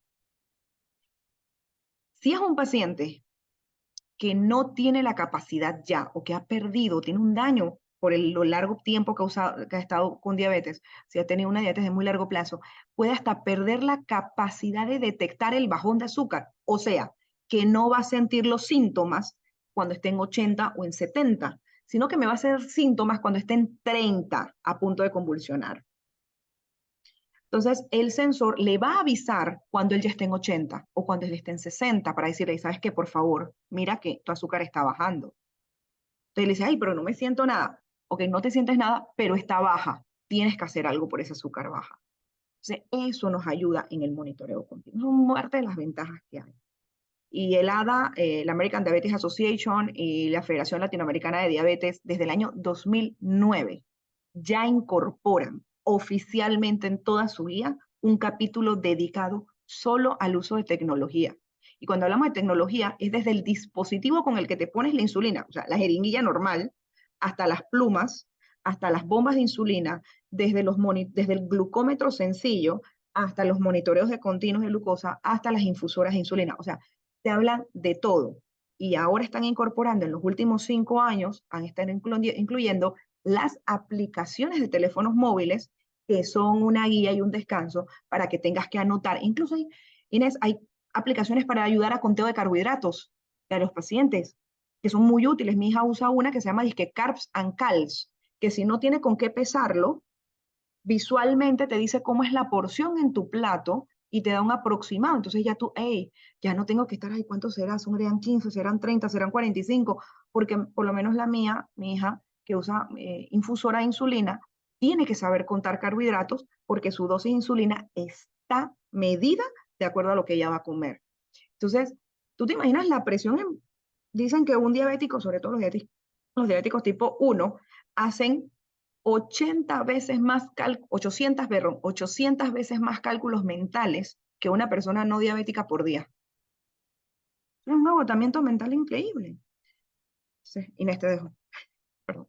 No, tranquila, me ha encantado lo que ha dicho y es sumamente importante. Yo no conocía de esa aplicación, de hecho, gracias por comentármelo porque la voy a investigar para manejarla y utilizarla con mis pacientes, pero sí que es importante que el paciente sepa visualmente, son pacientes que se tienen que inyectar, entonces, como se van a inyectar, ellos están contando ya con la dosis de carbohidrato que le corresponden que si son 30, 45 gramos de carbohidrato, 15 gramos, entonces, ¿qué voy a hacer si no puedo medirlo, estoy en casa, ¿qué hago? Entonces, visualmente uno les orienta, ¿no? También uno les orienta cuando están en la calle, sí, para saber cuánto representa una porción visualmente, pero también les orienta al momento de que tengan el azúcar muy baja. Entonces, si viene el monitor continuo de glucosa y le dice, pi, alerta, tienes el azúcar muy baja, entonces hay una recomendación que siempre se le da a ese paciente y es que tenga disponible una fuente de azúcar simple, rápida, que le eleve rápido ese azúcar, valga la redundancia, ¿Y cuáles serían? Por ejemplo, una cucharada de miel, puede ser que es azúcar directa, puede ser también, por ejemplo, un Tetra Pak chico de estos de jugos, el de pera, por ejemplo, el de pera es uno de los que tiene más azúcar. Hablamos de un guineo chico. Aquí no va tanto lo que aplique a la nutrición, hablando de, por ejemplo, lamentablemente, decirle, si tienes disponible eso, bueno, ni modo, cómprate de estos jugos de lata, no voy a mencionar nombre, pero bien los conocemos que dicen que son de fruta, néctar, cómprate uno de esos y te tomas media lata de esos te aportarían 15 gramos de carbohidrato, al igual que una cucharada de miel te aporta 15 gramos de carbohidrato. Em, También puede ser, por ejemplo, las famosas gomitas, esas que se llaman Lifesavers. Bueno, también bueno, Lifesavers, me constan. exacto, te salvan la vida, es que se llaman así por eso, están cargadas de azúcar. Entonces, es darle rápido una alternativa al paciente, 15 gramos de azúcar, 15 gramos de carbohidrato. Entonces, si el paciente no presenta una mejoría en esa elevación de esa glucosa mediante su monitor, ¿no? El monitor debe haberse elevado. Si no se ha elevado lo suficiente en los próximos minutos, se va a tener que Decirle consumir. al paciente es importante decirle que a diferencia de el glucómetro, el monitoreo continuo de glucosa demora unos minutos más en subir el azúcar. Entonces ahí yo les hago mucho el énfasis, fíjate que el monitor va a cambiar como de unos 20 minutos, pero la regla se llama, como tú dices, 15-15. Yo le Exacto. digo, saca el glucómetro y si tú a los 15 minutos no has subido, ahora sí dile lo que vas a decir. Ajá, exacto. Y si 15 minutos no has subido, vuelves y te vas a comer otra cucharada de miel, otro lifesaver, te vas a tomar la media lata que te resta de la lata de tu néctar de fruta o tu guineo, te lo vuelves y te comes un guineo chico. Entonces, son medidas extremas para momentos extremos en el paciente. Y ya con esas dos dosis de 15 gramos cada una, debe haber subido la glucosa. Eh, y bueno, así es como se la aborda mediante un bajón que experimente el paciente. Nosotros hemos enseñado, de hecho, en la yo tengo una fundación, formo parte de una fundación de diabetes, y está enfocada a diabetes tipo 1, pero estamos abriéndonos a tipo 2 ahora. Casualmente, la regla de los 15-15, todos nuestros niños la tienen que conocer. Y fíjate que a veces los papás, por desconocimiento o por falta de información adecuada de parte de nosotros mismos, del personal de salud, que no les aclaramos, a veces recurren a darle helado, porque el helado es dulce. O le dan una galleta, porque la galleta tiene azúcar. Entonces le decimos no, porque ese es el No, azúcar complejo, ese es el azúcar que lleva grasa, ese es el azúcar que más lento me va a subir. Entonces hacer el no, énfasis que, como tú dijiste, es un azúcar de absorción rápida. rápido. Lastimosamente en nuestro país, y vuelvo a recalco porque hay cosas que lastimosamente no tenemos en Panamá, no tenemos pastillas de glucosa. En muchos países existen pastillas, geles ya listos, que tú tienes los 15 gramos y tú chupas el carricito, chupas el sobrecito o te comes 4 pastillas y te suben. De hecho, de las salvavidas, mi hija se tiene que tomar 6 para que suba a los 15 minutos, si no, no sube. Entonces, también conocer esta parte de que si lo puedes traer, lo puedes comprar. Realmente un paquete de 50 pastillas de glucosa, traerlos por fuera a mí me cuestan como $4. Entonces, obviamente a veces uno prefiere traerlos que estar con este cosa. En cuanto a sobrecitos de azúcar, que uno a veces tiene estos sobrecitos por ahí tirados de los que uno endulza el café, con 2 a 3 sobrecitos deberías lograr subir el azúcar, que eso también ayuda bastante en el caso entienden al paciente, hay que explicar al paciente que como no es azúcar, azúcar, sino que es sacarina, posiblemente demore un poquito más de los 15 minutos, que tampoco se desespere. De ahí la importancia de estar mirando Tan la tendencia rápido. del monitor. Tengan su monitor, es la conclusión. Exacto. Ayuda, no tienen idea de cuánto ayuda. Mi hija ha llegado a tener glucosas tan bajas de 28. ¡Wow! Y eso pasó y les puede pasar a cualquier persona. De hecho, yo lo comenté en la fundación y me dijeron, no, tranquila, no es la primera que te va a pasar, no es la última que te va a pasar y no eres a la primera que le ha pasado. Mi hija estaba muy cansada se iba a ir a dormir y me dice, mami, me voy a comer el emparedado y la glucerna. Le dije, está perfecto, ponte para los dos, pues calcula y póntelo. Me dice, sí, pero me voy a bañar primero. Le digo, bueno, como te vas a bañar, ponte la insulina y en lo que te bañas y sales ya listo, ¿no? Ella se mandó el bolo de insulina, salió del baño, yo le dejé el emparedado y la glucerna, la niña se durmió. No. O sea, a mí me despertó la alerta porque esto es lo bonito de los monitores. Tienes un salvavidas, o sea, tienes una persona a la que tú le puedes enviar para que te ayude a recibir las notificaciones. Entonces el monitor de ella me manda a mí las señales, las mismas señales que ella recibe me las manda a mí. Entonces a mí me despierta a las 12 de la noche una alerta diciendo, nunca se me va a olvidar el mensaje, alerta, glucosa en el sensor extremadamente baja. Yo, extremadamente. Nunca me había llegado esa notificación. Yo me paro, miro el monitor decía creo que 46. Yo desperté a mi hija, traté de despertarla, la niña me habló creo que en italiano. No sé qué Dios habló, no le entendía. Y obviamente en ese estado que está muy confundida, que no te está respondiendo bien, darle un jugo, darle algo que pueda asfixiar, también era problemático.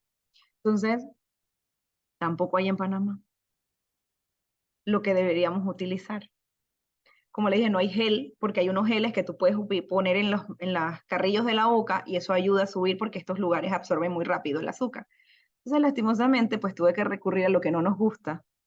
Y mientras yo preparaba el glucagón, que es la inyección para subir el azúcar rápidamente, me mandan la señal, el dispositivo de que ya había llegado a 28.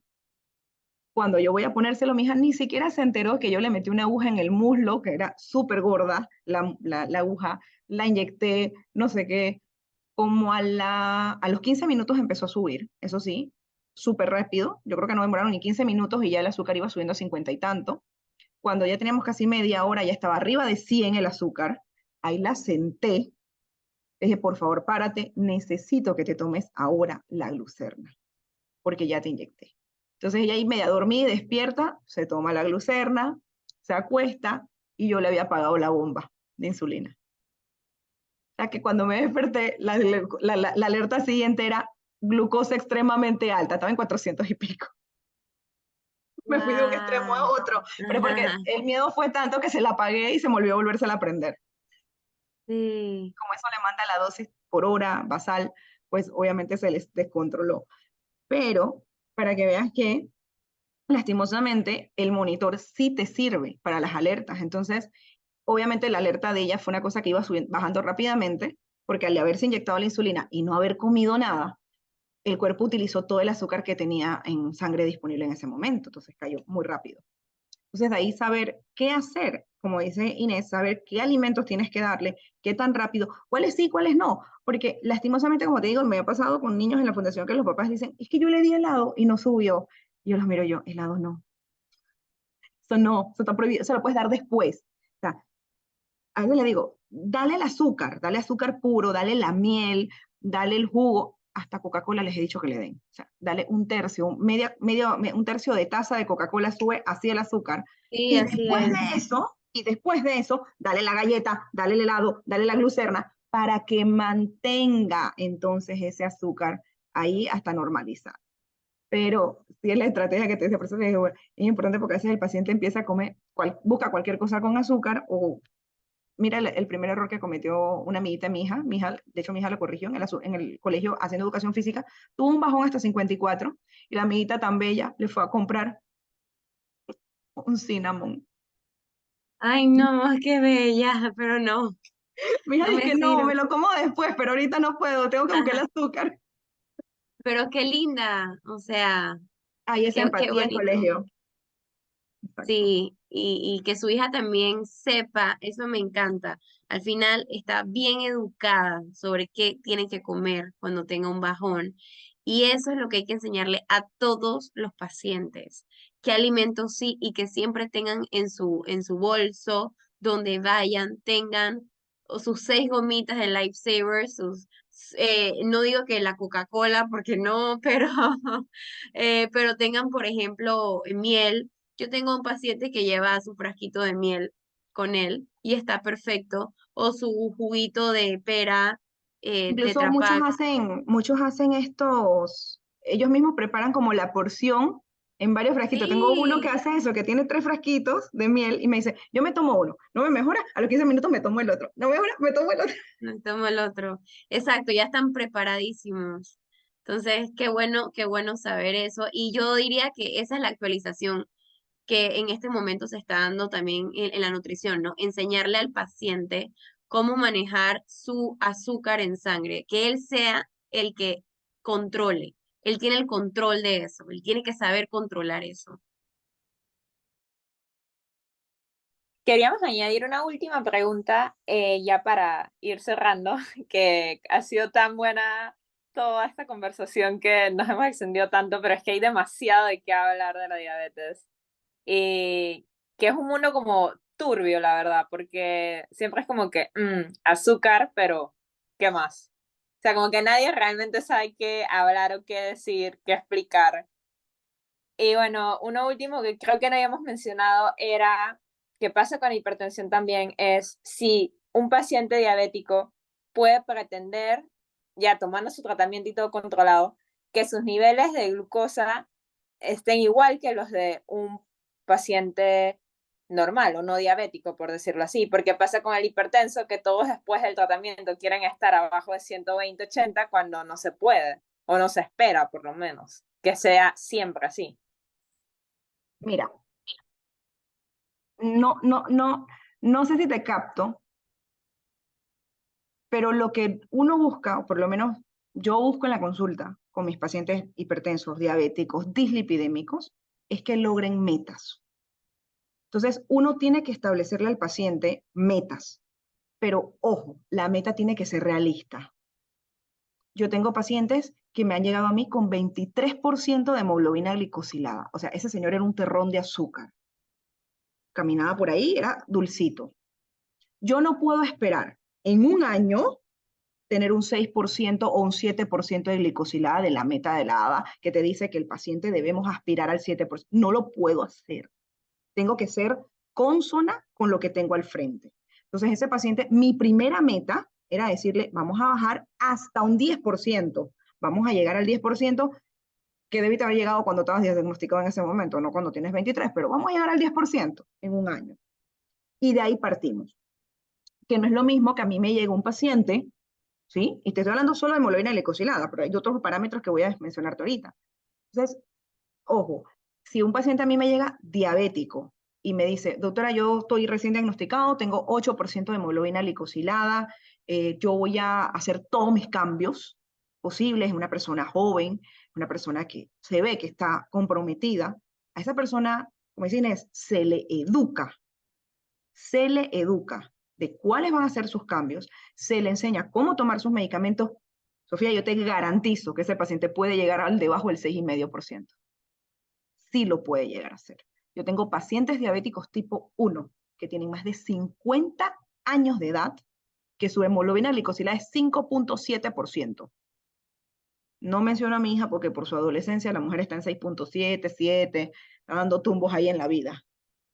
Pero sí se puede llegar a metas mucho más estrictas. Entonces, ¿de qué va a depender esto? La meta que tú le digas al paciente o ese grado de reversión que yo pueda llegarlo lo más pegado a lo normal, ¿sí? Posible, va a depender desde el grado de compromiso del paciente, del tiempo de duración de la enfermedad, de la capacidad del paciente de hacer los cambios y de ajustar las dosis terapéuticas. Pero sí requieres mucha educación. Aquí la clave es la educación. El uso de la tecnología sin educación es botar la plata. El uso de medicamentos muy buenos sin educación al paciente es botar el dinero. Es decir, el medicamento no me sirvió. Es lo que te va a decir el paciente.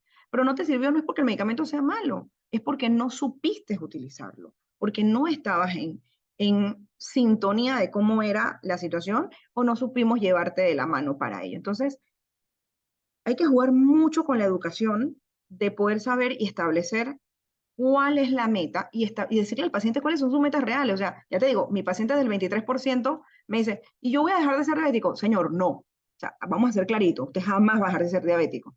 O sea, usted lo tengo insulinizando desde ya, a usted le estoy poniendo 3 medicamentos, le estoy poniendo un monitoreo. O sea, no. Yo ahora tengo que ver es qué tanto te puedo acercar a las metas que disminuyan tus probabilidades de complicación. Porque al final lo que tú quieres es que este paciente tenga la mejor calidad de vida, la mayor duración de vida, pero que sea buena, que sea una vida saludable, que sea una vida sin las complicaciones. Y hay que recordar todas las complicaciones de la diabetes. La diabetes daña la vista, la diabetes hace daño a la retina, la diabetes hace daño vascular. Entonces, hipertensión y diabetes se hablan mucho de la mano, porque el paciente diabético eleva el riesgo de infarto, eleva el riesgo de enfermedad cerebrovascular, eleva el riesgo de aterosclerosis. Y solamente porque nuestro amigo el hígado, como ve que nuestro cuerpo está, entre comillas, sin azúcar, porque la célula tiene hambre, porque la insulina no ha podido mandarla de forma adecuada el azúcar adentro de la célula, el mismo hígado empeora la situación diabética porque empieza a liberar más azúcar. Y en ese liberar más azúcar, lo que hace es convertir grasa en azúcar. Y al final vas a tener un aumento de triglicéridos, un aumento de moléculas LDL, que es nuestro colesterol malo, y ahí empieza mayor el daño vascular. El azúcar es tóxico, es sumamente tóxico y es tóxico a casi todas las células vasculares, o sea, la pequeña capa de células endoteliales que cubre ese vaso sanguíneo, o que es el vaso sanguíneo, empieza a inflamarse, a hincharse, a dañarse, a abrirse, a romperse. ¿Y eso qué va a hacer? Que las plaquetas, el LDL y todo el mundo se deposite allí y se formó la placa de aterosclerosis. Tienes el infarto, tienes el evento cerebrovascular, tienes el daño renal. Entonces, al paciente hay que instruirlo mucho en que no es tanto qué valor puedes llegar a tener, que debería ser lo más pegado a lo normal posible, de hecho, por fuera del rango de diagnóstico, lo mejor posible. Ada en este momento te dice 7% es la meta, pero si tú lo puedes llevar más abajo, dice, dele. Pero ojo, es un más abajo, sí y solo si tu tiempo en rango es del 80%, 70-80% más. ¿Eso qué significa? Que yo no voy a sacrificar tener mejor hemoglobina glicosilada teniendo más bajones de azúcar. Porque al final la hemoglobina glicosilada es un promedio de esa fluctuación del azúcar a lo largo del tiempo. Entonces, muchos pacientes, y a mí me ha pasado, yo tengo pacientes que yo te puedo mostrar tablas en donde el paciente tiene 7% de hemoglobina glicosilada. 3 pacientes distintos de la misma hemoglobina glicosilada. Cuando tú vas a ver y le pones un monitoreo, otra ventaja de por qué un monitoreo debe ser utilizado de forma correcta, y tú monitorizas al paciente y tú ves la tabla del tiempo en rango, tú ves que ese paciente que tiene 7% de glicosilada tuvo glicemias hasta 300, pero en el mismo día bajó hasta 42 y luego volvió y subió. Entonces se la pasa haciendo estas curvas. Claro que cuando yo promedio el extremo de arriba y promedio el extremo de abajo, el 7% de la glicosilada está aquí. El paciente se ve bien porque tiene 7%, pero no, él está haciendo muchísimo daño al tener esos extremos de glucosa. Pero puedes tener un paciente que tiene 7%, que tú dirías, oye, pero nada más llega al 7, oye, y está joven, debería llegar como mejor. Claro, pero cuando yo voy a ver su curva, él está navegando en ese 80-180 que yo necesito. O sea, el comportamiento de él es más parecido a un paciente saludable, un paciente no diabético, que el paciente que se la pasa haciendo ondas, picos o subidas y bajas extremas. Entonces, esa es la importancia, más bien, no tanto llegar a lo normal, sino establecer tus metas, saber cuáles van a ser tus valores con ese paciente en particular y educarlo para que él entienda por qué tiene que llegar a eso. Inés, no sé si me... Sí, y al final eso va a ser un reflejo de, obviamente, su alimentación.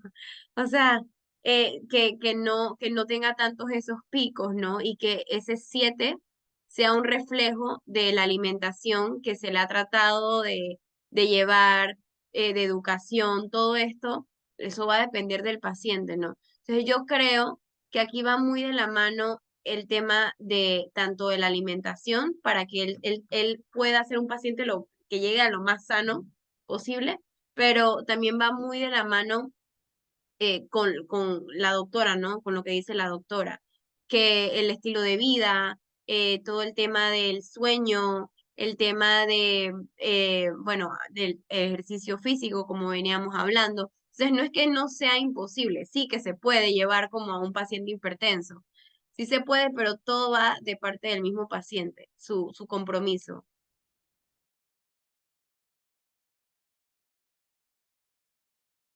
Listo. Bueno, ya para finalizar, no sé si quisieran agregar tal vez algún otro comentario, algún otro tema del que no hayamos discutido que en este momento digan como que no le preguntamos, pero que es importante destacar. O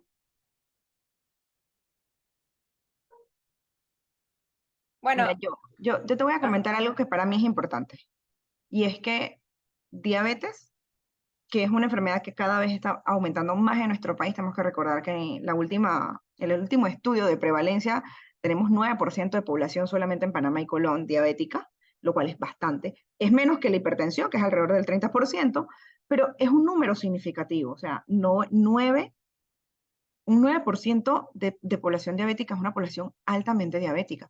Y si a eso le sumas que tienes un 30-50% de pacientes en obesidad y sobrepeso, lo más probable es que todavía no son diabéticos, pero en un año iban a hacerlo. O sea, entonces, tenemos que enfocar mucho ahorita mismo en que cualquier cosa que hablemos de todas nuestras enfermedades crónicas no transmisibles, diabetes, hipertensión, ateromatosis, dislipidemias, de todas ellas, lo más importante es que tiene que ser una medicina basada en el paciente y centrada en el paciente. Tenemos que enfocarnos en este paciente. O sea, es que a veces nos aprendemos, y esto lo voy a decir por la carrera de medicina, muchas veces nos enfocamos en que, sí, ¿cuál es el último medicamento que salió? O cuáles son las últimas tendencias, o cómo voy a combinarlo, y qué me dice la guía tal, y qué me dice la recomendación internacional. Si ustedes no tienen idea, el ADA cambió en 2 años cuál era el orden de los medicamentos, porque primero cuando aparecieron los inhibidores de la DPP4, dijeron, son la maravilla del mundo, amén, usen todos inhibidores de la DPP4, y tiraron a las sulfonilureas por abajo. Después cuando salieron los anabolitas LP1 dijeron, ay no, las IDPP4 no son tan buenas, regresen las sulfonilureas. No. Entonces, esto es muy cambiante. La medicina cambia, o sea, hay un artículo publicado cada 5 segundos. Entonces, cada vez se están generando más moléculas, más medicamentos y más cosas. Yo debo entender es cómo funcionan, ¿sí? Saber cuál va a ser el efecto en mi paciente, pero yo tengo que saber en este paciente específicamente, el que yo tengo sentado al frente, con las características que tiene este paciente, con la situación actual que tiene este paciente, qué es lo que a él lo va a beneficiar y qué es lo que él va a poder cumplir realmente. Porque yo puedo saber que Ozempic funciona muy bien, yo puedo saber que la linalitida funciona muy bien, yo puedo saber que los inhibidores de la PP4 funcionan muy bien. Si el paciente no tiene acceso a eso, por muy bueno que sea, no es la molécula que él va a cumplir. Yo se la puedo prescribir y me va a regresar al mes siguiente sin haberse hecho nada. Entonces no tiene sentido. Yo pienso que el mensaje central del manejo de cualquier enfermedad crónica es que tiene que ser centrada en el paciente, centrada en conocer las características clínicas de tu paciente, en establecer metas y objetivos a lograr a tu paciente, en educarlo y en ese seguimiento que merece el paciente. No solamente desde el punto de vista biológico, sino en las otras aristas que van a influir en ese comportamiento de mi paciente. O sea, si ustedes ven ahorita a mis pacientes diabéticos, y los digo porque me escriben qué como, qué hago ahorita, que voy al súper y lo único que encuentro es papa y cebolla. ¿Qué hago? Le digo, no te preocupes, también hay zanahoria. De vez en cuando veo brócoli. O sea, entonces, ese educar al paciente, o sea, ¿qué opciones le va? Ahí tienes que educar al paciente. Porque, de verdad, ¿qué hago con mi limitación? ¿Qué hago con esto? ¿Cómo priorizar esto? ¿Qué selecciono en lugar de esto otro? Y si tu paciente aprende eso y no se vuelve médico dependiente o fármaco dependiente en el sentido de que, yo me voy a comer una dona, pero me voy a poner 10 unidades más de insulina. Eso no es educación al paciente. Yo te digo, mi hija se puede comer un cinnamon, pero ya no se come cinnamon ni siquiera uno por semana, te puedo decir. O sea, es uno en un momento especial. Entonces, tenemos que tener claridad en qué alimentos tendrá que priorizar el paciente, esto Inés no me va a dejar mentir, y de que el paciente, entre comillas, uno le dice, bueno, es que puedes pecar. No le vamos a decir pecar, es que tú puedes comerte una rebanada de pizza, pero no te puedes comer la caja de la pizza. O sea, aquí el paciente a veces dice, ay, pero es que yo tenía hambre. Ajá, pero antes de la pizza te puedes comer una ensalada. Y yo juego con mis pacientes así. Es que yo voy a salir, pero voy a comer pizza. Ahí en el lugar de pizza no venden ensaladas. Cómase una ensalada y pague la pizza entre 3. Y a usted le quedan 2 rebanadas de pizza. Listo, eso es lo que usted se va a poder comer. Entonces me come la ensalada primero. Y se me toma un vaso de agua antes de la ensalada y un vaso de agua antes de la pizza, para que sea más llenito. Me gusta eso, ¿no? La Pero doctora está muy bien educada lo que pasa para educar a sus pacientes. es que lo que pasa es que si yo nada más miro así, ¿sí? Como los caballos de Claro, carrera, ¿no? Yo miro así, yo no voy a educar al paciente, entonces el paciente siempre va a estar jugando con, ay, no, el medicamento no me funcionó, doctora, porque yo salí a comer a una fiesta y mire que en esta semana la glucosa se me disparó. Ajá, pero cuando vamos a ver por qué se disparó es porque todos los días comiste arroz normal, no le echaste lenteja, comiste, o sea, eras el APC, arroz, poroto, carnes y el poroto a ver si lo encuentras. exacto. Así no se puede. Entonces, aquí el objetivo final del paciente tiene que ser paciente centrado, o sea, centra la medicina en el paciente, no la centres en el medicamento, no la centres en la evidencia científica solamente, porque al final por mucha evidencia que yo tenga, yo te digo, existe insulina nasal, va a ser lo máximo, va a ser la bolita del mundo main, ajá, y yo me voy a caer y que mire señor, vamos a usar la insulina nasal y en Panamá no está, ah, yo le voy a decir que vaya a Estados Unidos a comprarla, puede ser el paper más bueno del Totalmente, mundo. exacto. Sí, totalmente. Tiene que ser centralizada al final del día también, la alimentación, todo. Es centralizado y muy cierto esto que se está viendo de que hay una falta de educación nutricional. Las personas tienen diabetes y ni siquiera lo saben. No lo saben. Entonces es hasta que se hace al control anual, porque a unos ni siquiera el control anual se hacen, porque sí, me enfermé y el doctor me mandó el examen de sangre y ahí hay alerta, puedo ser diabético, me manda más exámenes, resulta que soy diabético. O sea, me entero de la forma que yo menos esperaba. Inés, y ni Entonces, siquiera eso. Hay algunos que te dicen, es que a mí me dijeron que yo sufro del azúcar, pero que yo no soy diabético. Y tú ves todos los laboratorios y todo te dice que es diabético, soy pero entonces está en diabético. negación, está en una negación completa. Es una Entonces, negación, es una negación. Y que el doctor me dijo que sí, pero yo no, yo no soy diabético, pero sí lo eres, o sea, sí eres diabético, entonces no vives acorde a tu diagnóstico y no sabes cómo manejarlo, te da miedo manejar esa enfermedad, pero no hay por qué tenerle miedo. Ahora hay formas de poder abordar esa enfermedad y que tiene cura, no tiene cura, pero tranquilo, se te puede manejar. Pero ese miedo te va a impedir a que tengas una muy buena calidad de vida, porque tú mismo te lo estás impidiendo. Entonces, yo diría más que todo que seas una persona que priorice su salud, que se haga sus chequeos constantemente, sus laboratorios de sangre para saber cómo está y ahí ir a un especialista si lo requieres, diagnosticarte en caso que lo necesites. Si tú sientes, tienes familia diabética, tienes mucho tiempo que no te haces un examen de sangre, un perfil completo, háztelo. Y mi recomendación sería que acudas a un especialista, ¿no? En caso de que tengas la sospecha de que seas diabético. Importante los síntomas para que lo sepas. La poliuria, que es el orinar frecuentemente, la polidipsia, el exceso de sed, y la polifagia, que es el hambre constantemente. No, no, no decir es que, no, ya he vivido con esto toda mi vida, estos síntomas son normales para mí. No, no es normal, así que hazte tu examen. voy a rescatar algo que tú dices, que es, eso es normal en mí. Nosotros normalizamos la enfermedad. Los pacientes normalizan la enfermedad y justifican el orinar mucho. Ah, no, porque como yo tomo mucha agua, es que yo orino mucho. Sí, pero y me voy a ir, Sofía, un poquito más allá de lo que hemos hablado de diabetes para rescatar el mensaje final, y esto es para la población diabética, para la población no diabética, para la población en general, y es, hazte un control periódico de salud. O sea, no hay nada más bonito que no estés enfermo y que yo te pueda decir que no lo estás. ¿Por qué esperar a tener todos los síntomas? ¿Por qué esperar a tener la presión sumamente alta? ¿Por qué esperar, por ejemplo, que se te pongan las orejas calientes y caliente y diga que yo creo que esa es la presión? Para ir a tomarte la presión y descubrir que tienes 200/120. Si pudiste haber ido una vez al año al doctor nada más para que te revisara y certificara, oye, ¿sabes qué? Sigue haciendo las cosas como lo estás haciendo bien. Hay gente que se ve muy bien por fuera. Yo siempre voy a decir, hay enfermos que se ven sanos. Hay gente por ahí caminando, delgada, que no es obesa, está delgada o en sobrepeso, que no se siente nada. No tiene pero ni el dolor de cabeza, ni el mareo, ni la sed, no tienen nada. Y andan con un azúcar en 300 o cuando andan una presión en 180. Entonces, la prevención, desde el punto de vista de que la población en general debe ir a atenderse de forma regular para certificarse que su salud está bien, es lo que deberíamos hacer todos. Y solamente buscamos ayuda cuando ya estamos fregados. Sí, es lamentable, solo cuando ya teníamos el diagnóstico, no lo Así es. prevenimos. Yo quería, por último, rescatar con esto de que dijeron sobre la negación, de que en mi caso, eh, una parte de mi familia que es Alemania, yo viví un tiempo allá.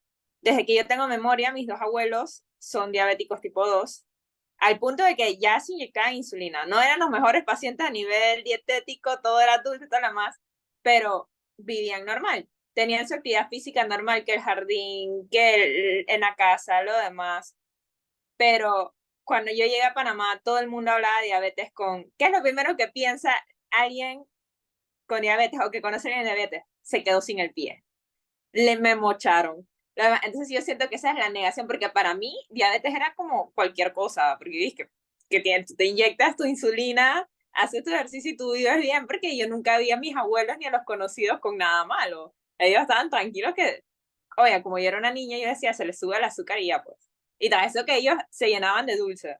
Pero en Panamá es como que el chip de, si yo tengo diabetes, lo que va a seguir es lo que le pasó al vecino, de que empezó con el dedo, se le fue el pie, se le fue la pierna, y cuando va a ver, nada más le quedaba el tronco, como dicen ellos. Entonces, por eso la población como que entra mucho en negación, siento yo, porque lo primero que se van es al lado fatalista. Y Pero que sabes es que, bueno con Sofía, todo eso fue esto. culpa de nosotros los médicos. Muy en parte fue culpa de los médicos porque la medicina a lo largo de la historia, la medicina ha evolucionado en varias etapas. Ahora, hoy por hoy, vas a verlo con los médicos cada vez más jóvenes, son médicos empoderadores del paciente. O sea, es esa medicina consensuada médico-paciente. O sea, yo te voy a decir todo lo que se puede hacer, pero tú vas a tomar la decisión.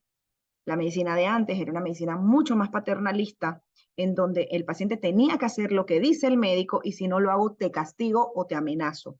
Y uno de los castigos que se utilizaba mucho antes era decirle, tú ves a ese señor que se le cortó la pierna, casualmente era porque era diabético como tú y porque no hacía las cosas como tú.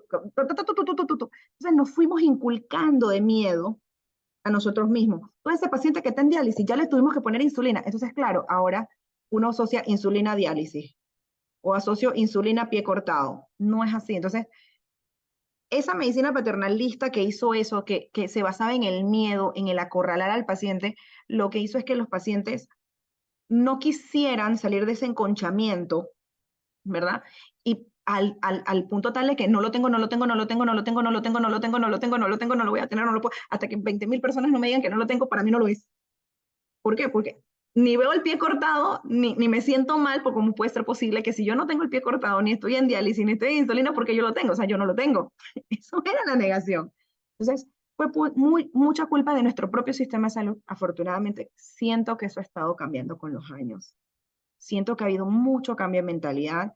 Yo creo que yo soy de la generación transicional, así que soy así como oldie, pero siento que las nuevas generaciones están teniendo un poco más de conciencia en el autocuidado de la salud, que la salud es responsabilidad de uno, no es responsabilidad de un sistema, no es responsabilidad de un país, no es responsabilidad del médico ni de un hospital.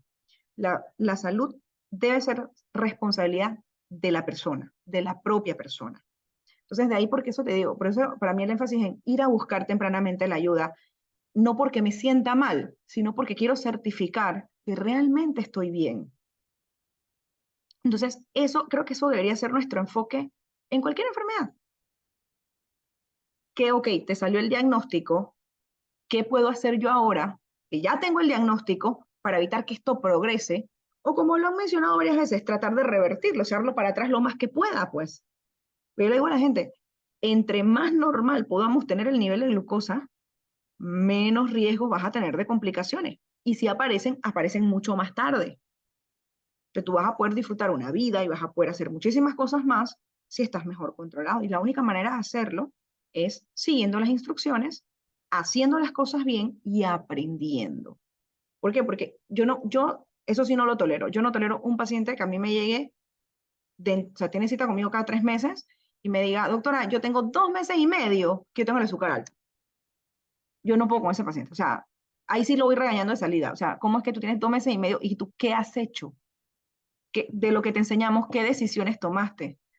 Ah, no, yo estaba esperando la cita para que usted me cambiara los medicamentos. Es que esto no funciona así. Ahí viene el regañón, viene el reforzamiento, viene el echar para atrás, viene de vuelta a la educación. Hay pacientes y hay pacientes que uno se la pasa dando tumbos hasta que en algún momento aprenderán. ¿No? Es como los hijos. Tanto le dices que no se suba a la mesa hasta que logras que no se suban a la mesa. Inés, te ríes porque no tienes hijos, yo lo sé. No tengo, pero es que me hace mucho sentido todo lo que dice. Es cierto, es cierto.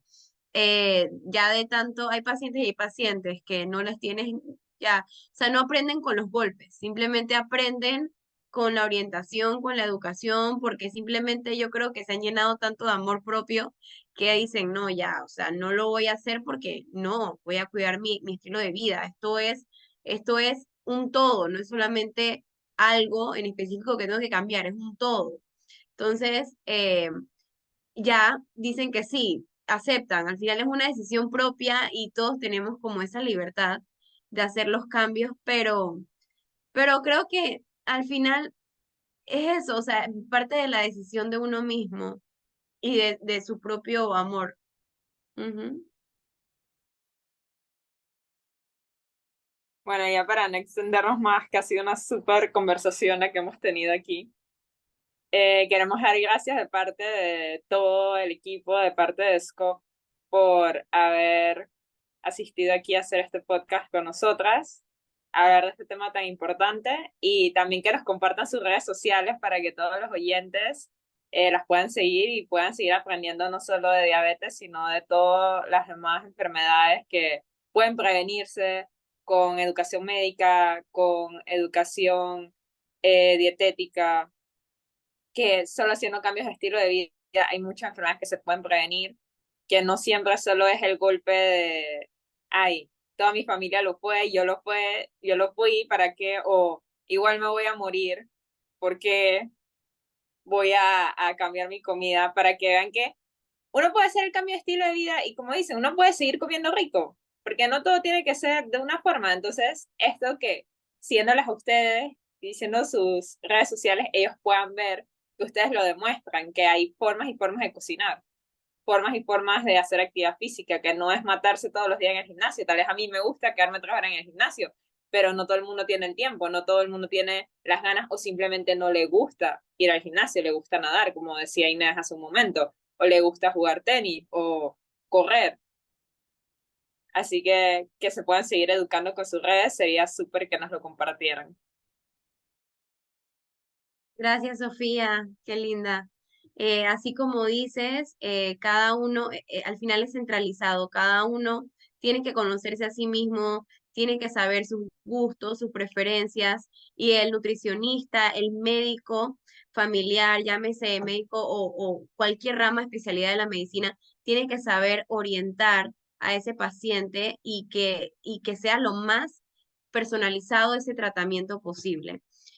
Por supuesto, me pueden seguir en redes sociales donde doy tips de nutrición, me encanta cocinar, entonces ahí pueden seguirme en Instagram, en Nutrines-bajo. Y también, bueno, es una cuenta que no uso mucho, pero quiero reactivarme en YouTube. También me encuentran como Nutrines. Así que bueno, ahí. Sofía, igualmente muchas gracias por la invitación. La verdad es que siempre es rico compartir un poquito de lo que uno hace y de lo que uno ama. No hay nada más bonito que hacer lo que uno ama. Mis redes sociales, yo no soy mucho de redes, les dije, soy oldie. Sin embargo, sí tengo y he compartido algunas cosas. No soy tan frecuente en compartir, pero me puedes seguir. Soy doctora, o la abreviatura de doctora, DRA.Elena con H. Si tengo YouTube, no me acuerdo. Pero también puedes seguir la cuenta de mi hija, que ella publica más que yo, y ella sí tiene una cuenta especializada en diabetes, es Lucía tiene diabetes, pero Lucía con Z. Entonces, ella sí le gusta la cosa nutricional, así que ella sí saca recetas de lasaña y de cosas ricas que ella hace así raras. Pero pues agradecer una vez más la actividad. La verdad es que este es un mes muy sensitivo, o sea, los meses insignias o los días insignias que hay para las enfermedades no es para aplaudir a la enfermedad o no es para como para homenajear porque a veces dicen, es que no estamos de acuerdo con homenajear ciertas cosas.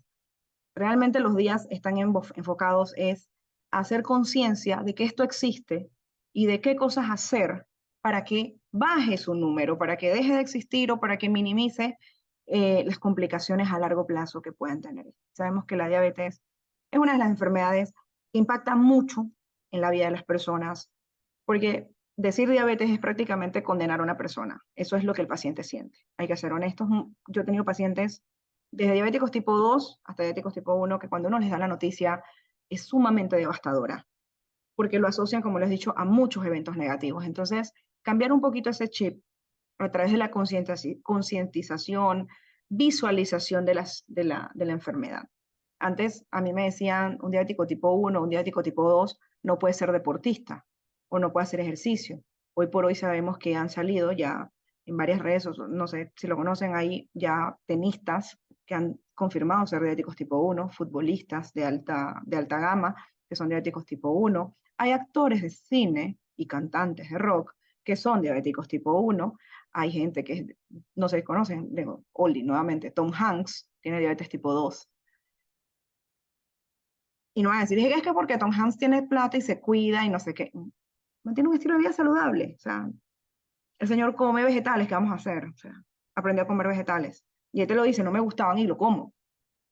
Entonces, tú puedes hacer tu vida perfectamente normal con una enfermedad como esta. ¿Okay? Entonces, es enseñarle al paciente qué tiene que hacer, cómo lo tiene que hacer y que se empodere de esto. Y que entienda que esto es algo más, esto es como usar lentes, les digo yo a la gente. O sea, el que usa lentes sabe que los tiene que usar, o sea, si se los quita no ve, ok.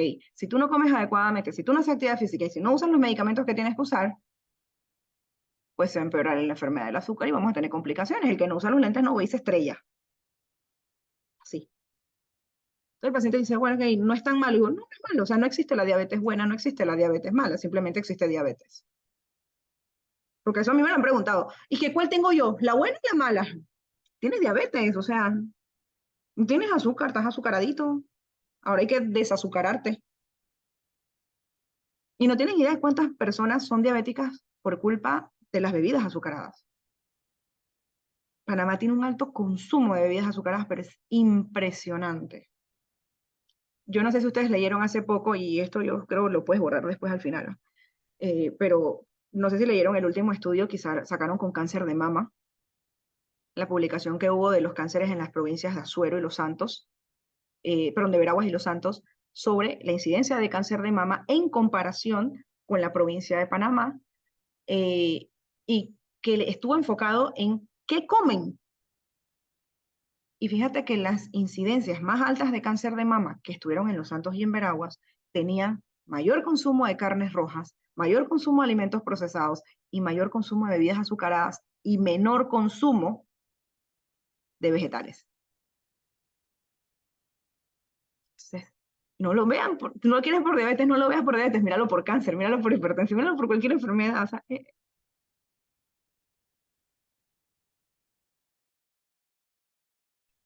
Muy buen final. Un pro tip ahí adicional para todos los oyentes de que, no, como dicen, no solo diabetes, está cáncer, que tal vez cáncer impacta un poco más porque hay cáncer y cáncer, ¿no? Tampoco culpabilizar al paciente de todo, pero hay cáncer que uno puede decir, de verdad no fue tu culpa. Hay un cáncer que tal vez uno puede decir, pudiste haber arreglado un par de cosas, pero como que el cáncer impacta más en la vida que tal vez una diabetes o una hipertensión y que se vea que se afecta en todo. Y bueno, nuevamente muchísimas gracias de parte de todo el equipo y de todos y que tengan buena noche. Muchas gracias. Gracias, gracias a ti. Sofía. Gracias a Excelente noche. ustedes. Un Excelente placer, noche. Inés. Un placer, doctora.